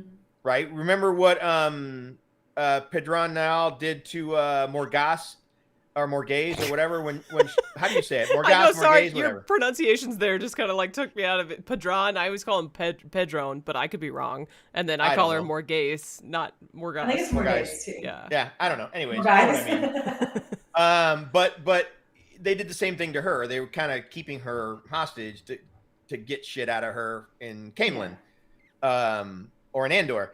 So yes, they did. They were doing a good thing, but not really. Yeah. Yeah. Interesting. I'm still worried about the kids. Light Blinded Fool said their secret thing they had was trebuchets and bleach. I assume And for their bleach. clothes and Very their nice. hair and everything. I mean, Yeah. they did have the trebuchets. I don't know if that's. I forgot about the trebuchets, honestly. I don't know if that was the secret. I mean, I guess because you know what? Because Dane does say it worked, or it's working or something. So I'm assuming, he's right. That it was the trebuchets. Yeah. I got And they another. mentioned that there were think about only 28 women channeling too, which I thought was interesting. They had spies inside. Yeah. But just that there were only 28. In my mind, there were just so many more. This kind of actually leads. Channeling. This perfectly leads. Thor Wuchedal donated 59 NLK. Anyone want to see the Rockin' Toe Rockin' giving the Sean Chan advantage? I'm wondering if this was that's gonna come later. This was phase 1, and they're like, here's the deal: we've got to sell Amazon on the Sean Chan and how awesome they can be. Yeah. And then we'll get more budget, and then when we get more budget, we can do the Toe Rockin' and the Rockin' and the Grom. And they won't even need anything for the shred it. Like, we're gonna bring in the elephants and the frog bear pigs and the dragons, and it's gonna be amazing. So I hope so. I do want to see them, and I'm hoping that when they come back, maybe in a season or 2, we'll get them. I think I think this is the pushback, right? With what Moraine did to the ships, and with what Rand and everybody and the White Cloaks and everybody else fighting in the streets in the heroes did. This kicks them completely out. Yeah. And then the second wave, when they come back with the second wave, I think they're going to bring back the whole. Yes. The whole the Empress is coming. Yeah. A lot of people in the chat are saying, including Crystal Olsen, thank you for this, the Watchers Over the Waves, the Domier Avron, were a group of people who believed that the armies Arder Hawkwing sent across the Aerith Ocean would someday return. They were located in the town of Falm. That makes so much sense. That makes so much sense. watching the water to see if an invasion was coming. So yes. That's nice. I just didn't have the technical official words in my mouth. Well, here on the Will and Chill show, yeah, we need the technical words. Oh my gosh. We do. Whatever we were talking about, there was somebody had a comment that literally made me die, but I didn't say it out loud. It was something about it was whenever I was talking about rebranding my channel, and they were like, God, it was so good. I'm sorry, I forgot. Because you were Jesus, is that right? It was something about it was like it was some religious thing that tied in the Wheel and Chill name. Whoever you are, please repeat it if you're still. Wait, there was a name. Give that to us. I want it. We need that. Our name was in it. It was like something Wheel and Chill, and it made me laugh a lot. You know what? Speaking of the Wheel and Chill show, I'm gonna do a sticker giveaway because you guys love stickers, right? I'm gonna scroll up now. I gotta find that. Okay, in honor was of. it like Kritter redeemed? It was. I can't remember. I truly don't remember. I liked it. It was good. I'll find it. It's gone though. Find it, Tavern. It's in the annals of time. All right, giveaway. We're gonna clear, reset. Or in the annals of time. Yes. Tavern was saying it. I was not. She was like, It was in my head. It was in my head spinning. Sorry, I'm busy. She saw that spinning on my board. Yeah. So on the line for this giveaway, we have a Daddy Ibarra sticker with a hopper behind him in honor of our bestest boy. Giveaway opened. In order to enter, follow Agni's instructions, which is type !Raffle to join. No spaces. If you want a Daddy Ibarra sticker, now's your chance. I have one of those. Nice. Nice. I think I have all your stickers. I love it. What? I don't They're have any awesome. of my own stickers, let alone anybody else's. I have your T-shirts and your mugs. Yeah, and Have your also food. like if you're here and I haven't, and you won stickers and you did send me your address, I have 4 that I'm going to be mailing tomorrow. So, and if you don't get something by the end of the week, feel free to re-DM me to make sure that we're all on the same page. Okay. Oh, look at all these raffle entries. Amazing. Again, don't put a space between exclamation point and raffle. I've seen at least one person did that. John Mayer, I see you. Don't do that. Come on, John Mayer. Jeez, John Mayer. Meyer, sorry. I know it's Dutch. What the hell happened? Okay. Did you find it yet, Tavern? Son of a no. It was at the end, almost at the end of Maggie's section. Hold on. It was like an hour ago. Yeah, it was a while ago. Okay, how did you guys feel about the dragon? Well, we found out, we know Tavern doesn't like it. Oh, there it is. It was Great Lakes Girl, and it was Jesus Take the Wheel and Chill. That's which is amazing. Thank you. I just did a parody on that song on Twitter the other day. Yeah. Yeah. Oh, yeah. We could do a whole episode where we talk about the comparison of what's in the Wheel of Time with biblical situations. That could be very. I mean, we should have Michael Livingston on for an Origins episode. That is true. But yeah. We need to have London on our shows. If we need to have It's true. London. Facts. We need to sit around. I was supposed to have dinner with her, or Marcy and I were supposed to have dinner with her Friday night, and she had to postpone until the 30th. Her business trip got moved. Bummer. So we're going to go later in the month. Very All right, nice. I'm going to close the giveaway here in like 1 minute. Don't forget, if you want in, exclamation point raffle, no spaces. That's when everyone disappeared from the screen. That's right. I talked about rebranding my channel. I purged the stream. You did. I was not intentional. And then you redeemed us. You brought us Yeah, back I to brought life. you all back. Just like Jesus. I don't know if this may be a hot take or whatever. Like, obviously, I would have preferred. I don't know. Like, I felt like the CGI. I was staring at it like, don't disappoint me, and then I don't think it did disappoint me. But what CGI on what part? The dragon. Like, The dragon. Oh, the dragon. Yeah, sorry. Okay. For the dragon, I was like, oh my god, this is what we're doing. This is gonna look like there's no way they have the money for this. And then when I saw it, I was like, oh, this looks pretty good actually. Right? So like that was my thought process, but I was worried the whole time. And then I just kept thinking, like, is this cooler than the fight in the sky would have been? Right? Like which one, how do you do the end of the Great Hunt and make it not cheesy, right? And so it's a tough, like, I'm not sure which one would have been better. And so I wonder why they went with this. The dragon ending.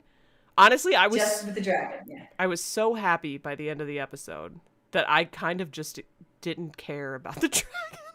Like, this is such a bad thing to say, but I was literally like, that was so much fun. And then Moraine casts this hilarious dragon. It's like Gandalf time. And there it is, and it's happening, and oh my god, right? So like, I can't really look at it in isolation because I was so happy by that point that I just like rolled with it. You know what I mean? Yeah. Like, but I was happy that what I saw, I didn't think was cheesy. Let's put it that way. Very pleased. Yeah. Very pleased. I don't think with it was cheesy. Yeah. Like, I play video games a lot, and so CGI stuff to me has gotten like to a certain level. And so that's me being nitpicky, but it was done well. Yeah. Right. I was surprised. I was like, oh, this is not gonna play, and then I was like, oh, it kind of played actually. Like this is pretty good. And I love the small details, like how when she realizes, oh, the dragon symbol, and she starts doing that last weave, right? And I think she shoots out four small weaves, and she pulls the big weave that's destroying the fireball, that's destroying the ships, and merges them with those, and it turns into the dragon. I was like, the fact that she was already casting the fireball, she didn't have to pull something else out, so she's not like exerting herself. It was just crazy. Yeah. That was freaking sick. Yeah, we don't need to talk about like the fact that Moraine's range is like just stupid. 1,000 meters. Mildly unrealistic, but like, you know what? Go away. Yeah, Wensford, go ahead. Like, I would say 10 of 10. I was so in the moment. Yeah, that I was not breaking anything down. It was just like, oh my God, look at this fire dragon. Yes. Look how sinuous it is going up the tower. Yeah. I think right before she does it, Lan turns around and gives her support, like physically with his back. Like, so, I mean, I just appreciated that moment with them. Yeah. And, I mean, it was a fire dragon. Yeah. Like, yeah. Like, come on. It was awesome. Perfect. I was so in the moment that I was I just was like hollering. Yeah. I totally like, feel you. Yes. I have no room for critique there. It was perfectly done. And let's round of applause for Rosamund Pike for some pretty sick moves. Oh, yeah. I mean, while casting those weaves. She was looked squatting and like moving. Yeah. Oh my gosh, she was incredible. Mm-hmm. Yeah. And somebody was like, her "Why did outfit Lan?" looks so cool. Somebody was like, "Why did Lan turn around?" And then I forgot, it was on, I think it was on Twitter today or X or whatever you want to call it, and they were discussing, and somebody mentioned that her weaves hit Lan's sword and split into 3. And I was like, I have to go back and watch because I didn't catch that the first time. So I'll have to go back and watch, but that's pretty sick. Yeah, like he supports her somehow. Like, and he knew to do it, which maybe, was well, really his sword with that bond. His sword is power wrought. Yeah. In the so book. She's pulling from it, you know. Yeah. Or she's doing something, but it was pretty cool. Okay, y'all in the chat are convincing me. There's a lot of long range nonsense in the books. I did just read book 5 and like Iguaine and Avienda doing stuff like super long range to the Shido. Yeah. All right. That makes sense. To me, I'm like, oh, they made like clouds that like scooted over there and then took advantage. But no, you're right. It was super far away. Yeah. Okay, I'm closing the raffle now, by the way. Closing giveaway. Boop. Picking winner. Boop. We've got Drew Jan. Congratulations. Congratulations. We're going to do one more giveaway before the end of the night, but Daddy Ibarra sticker is yours. And I'm going to put that in my notes app so I don't forget, so I can hound you later if I need to. Okay, so awesome. Dragon in the Sky worked for us. Daddy Ibarra. Except Tavern, because Tavern is the book cloak today. What? Yep. I'm kidding. She's not kidding. Just with the horn and the dragon. Listen. Just like 2 really cool things from the episode. There we go. Everyone. A dark friend and a book cloak. A dark friend and a book cloak. I'm a dark book cloak. Something like that. Perfect. Line of sight channeling is a thing. Okay, that's awesome. That actually makes me feel really good. In my brain, I was like, "There's no way. That's so far away." But my brain needs to shut the hell up sometimes. Yeah, I didn't have an issue with the distance. I did. Because I was like, "What?" More powerful. Because think about it, all the Domine were casting from out in the ocean and hitting Rand up on the tower. That was a pretty good distance too. Precise hitting too. Yeah. It's true. Granted, there was like a lot. So do y'all know? That's true. Go ahead. Do we know? I don't know. Do y'all know where Moraine falls on the power level? Yeah, she's pretty significantly below Iguaine, and Elaine.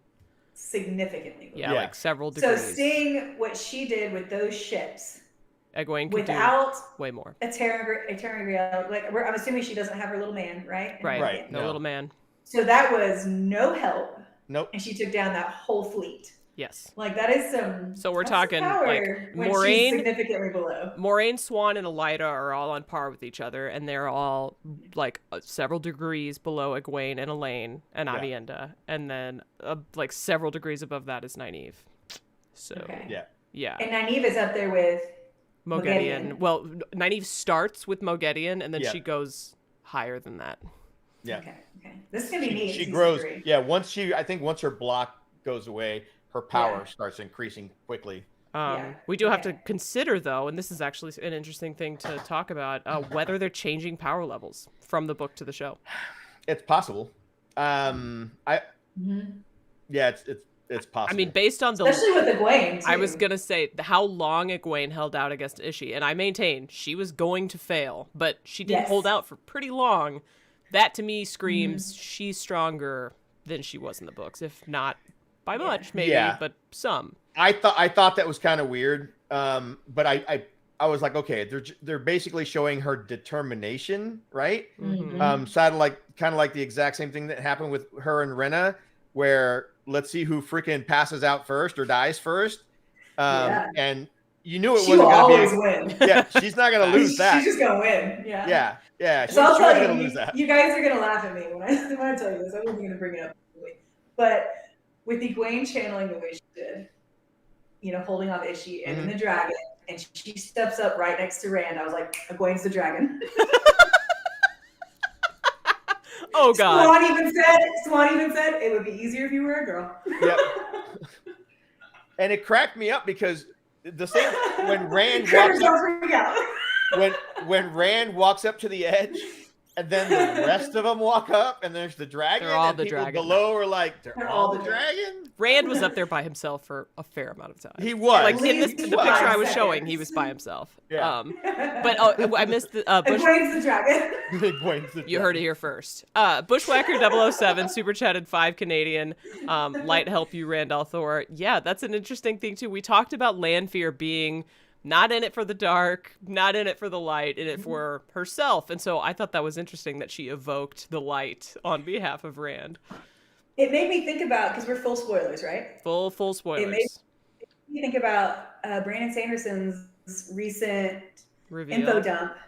Yeah, about how Lanfear is still alive. So of course she wants the light to win, because then she has eternal life, and she can just go be a badass however she wants now. Hey, so that whole wanting the light to help Rand works in her favor. Y'all knew that, right? We're full spoilers. We are full spoilers. And so if y'all didn't know that Lanfear is still alive. Yeah, Perrin did not kill Lanfear. She is alive. Yes. According to in that turning of the wheel. Yeah, like we're turning of the wheel. We're getting some different. Anyways, have we eliminated the possibility that Ishi's death was another illusion? I have. Because of how awesome and excited he looked about it? I think so. Yeah, I think he really sold that it was real. Mm-hmm. But you know what? And great question. Good question. And the turning. Yeah, very good question. And the turning to ash thing, I thought was a nice touch because when he disappears from places, he kind of turns into like leaves or moths or whatever the hell they are. He blips like in Avengers. He blips. Yeah. Very nice. Yeah. But yeah, he blipped at the end. So I think people having seen the Avengers are going to go, oh, that's the new death thing where everybody turns to dust. That's how we know it's real. They created that CGI. Now everybody's using it. Yeah. Right. It is known. The CGI weave. It is known. The CGI weave. All right. But yeah, I think he's dead. Okay. 100%. I'm gonna start one more giveaway because we gotta wrap the stream up here. Oh yeah. We kind of do. We're opening a giveaway one more time, and this time we're going to do a Kritter sticker. Kritter XD. Yeah. Kritter sticker. It's my logo. You can put it on water bottles, or oh my gosh, are you ready for my little personal tidbit? Okay. Yeah. Oh my God.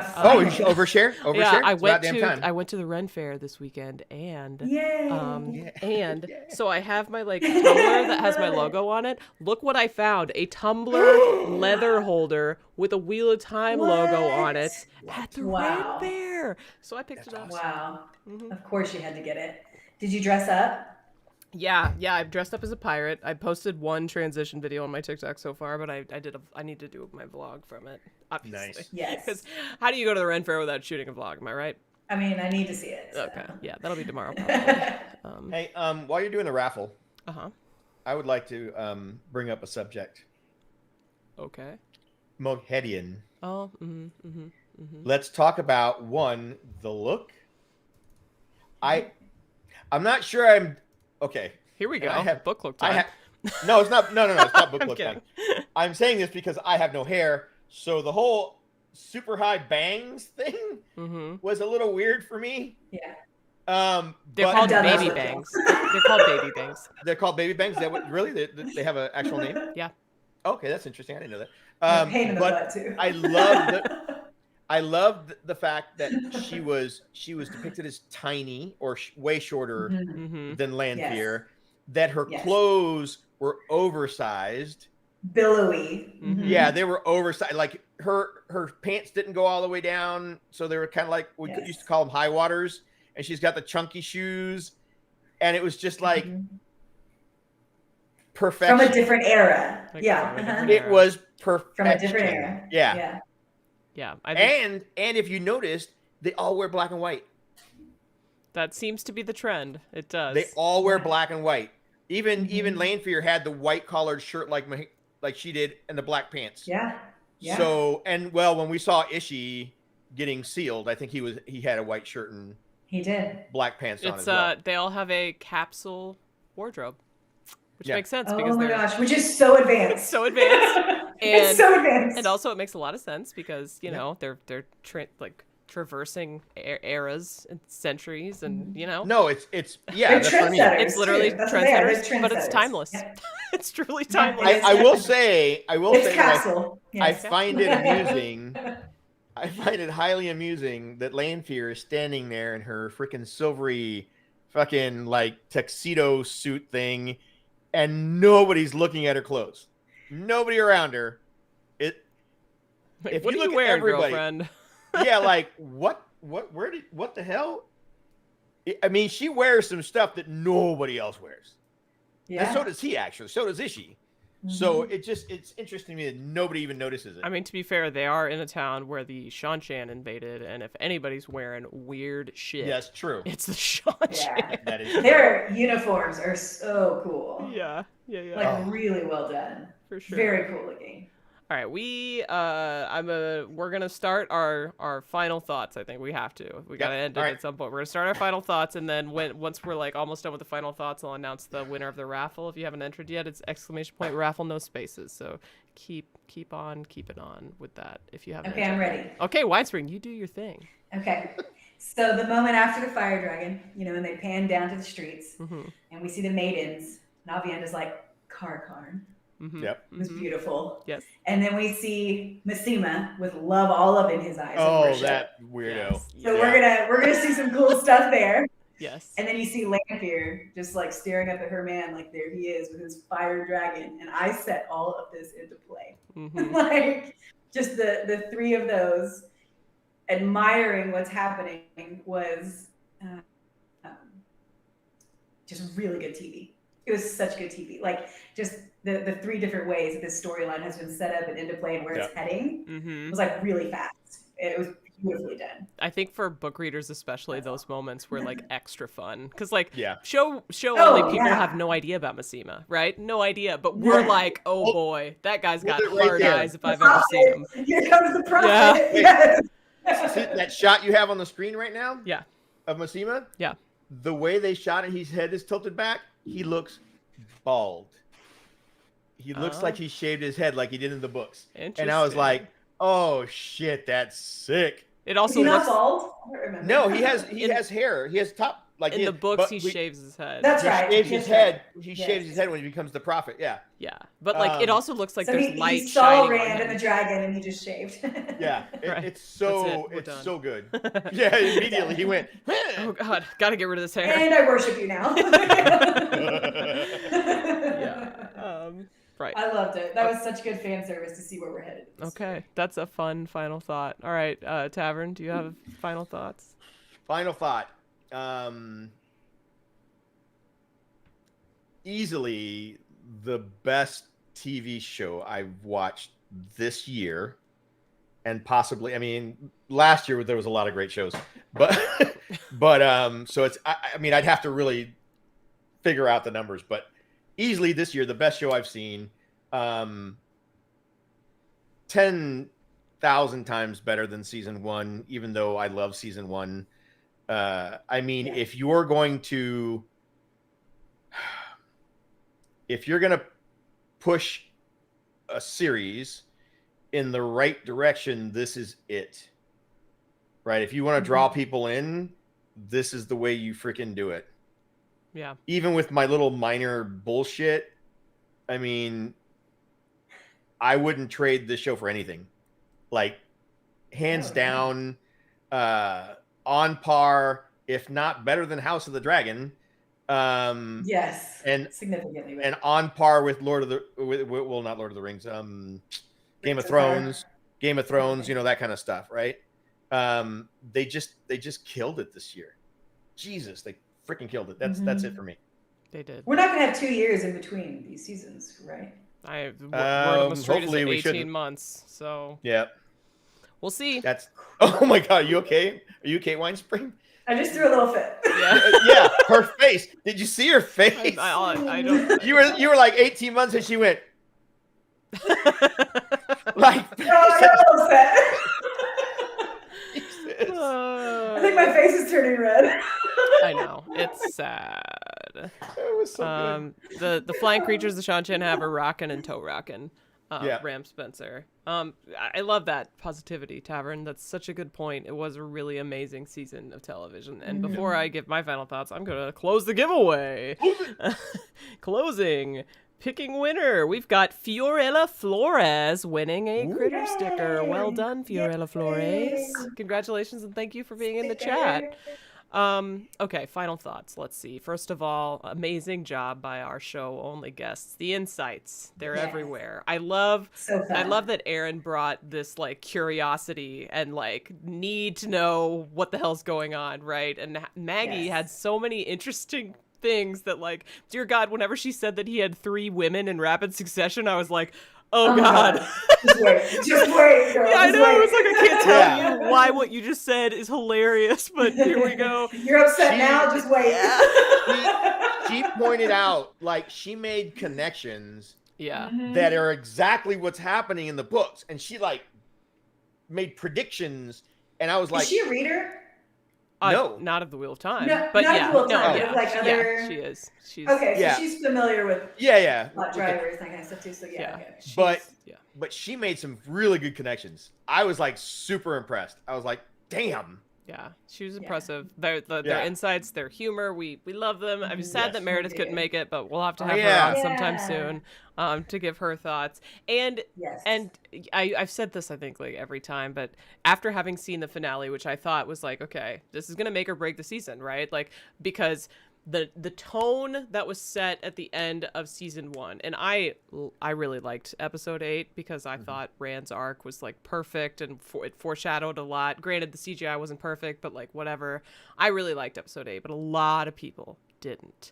And so the last thing we had from that season for a lot of people was a very negative experience. And that I think like set the tone a little bit for the dialogue regarding the Wheel of Time between seasons. And to me, that was such a bummer. Like there were so many people that were like, oh God, episode 8. It was like season 8 of Game of Thrones. That's how it felt, where people are like, oh yeah, it was really good until, you know what I mean? And that was like such a bummer for me, especially because I liked the episode. That's no way that happens, because this was amazing. Like there were people who didn't read the books who were crying watching this episode because of how happy or how sad or how excited it made them. Obviously, I was in that camp. And so, I just love the fact that even though it might be 18 months, we have 18 months to talk about something that was universally beloved by lots of people, readers and non-readers. And so that's amazing, right? I bet you new people come to JordanCon and WotCon. And if you have never been, but you like the Wheel of Time, you should check it out. JordanCon in Atlanta in April, WotCon in Columbus dates haven't officially been announced yet, but it's always been in July. So just like think about coming to the cons, because we talk about the shows there. Like engage in Twitter of Time. Like we have such an amazing online community, and now we have something so much fun to talk about for 18 months or however long it's going to be. So not to mention we have other things that we do, and we will keep you entertained. And you can eat good food. Through the longing.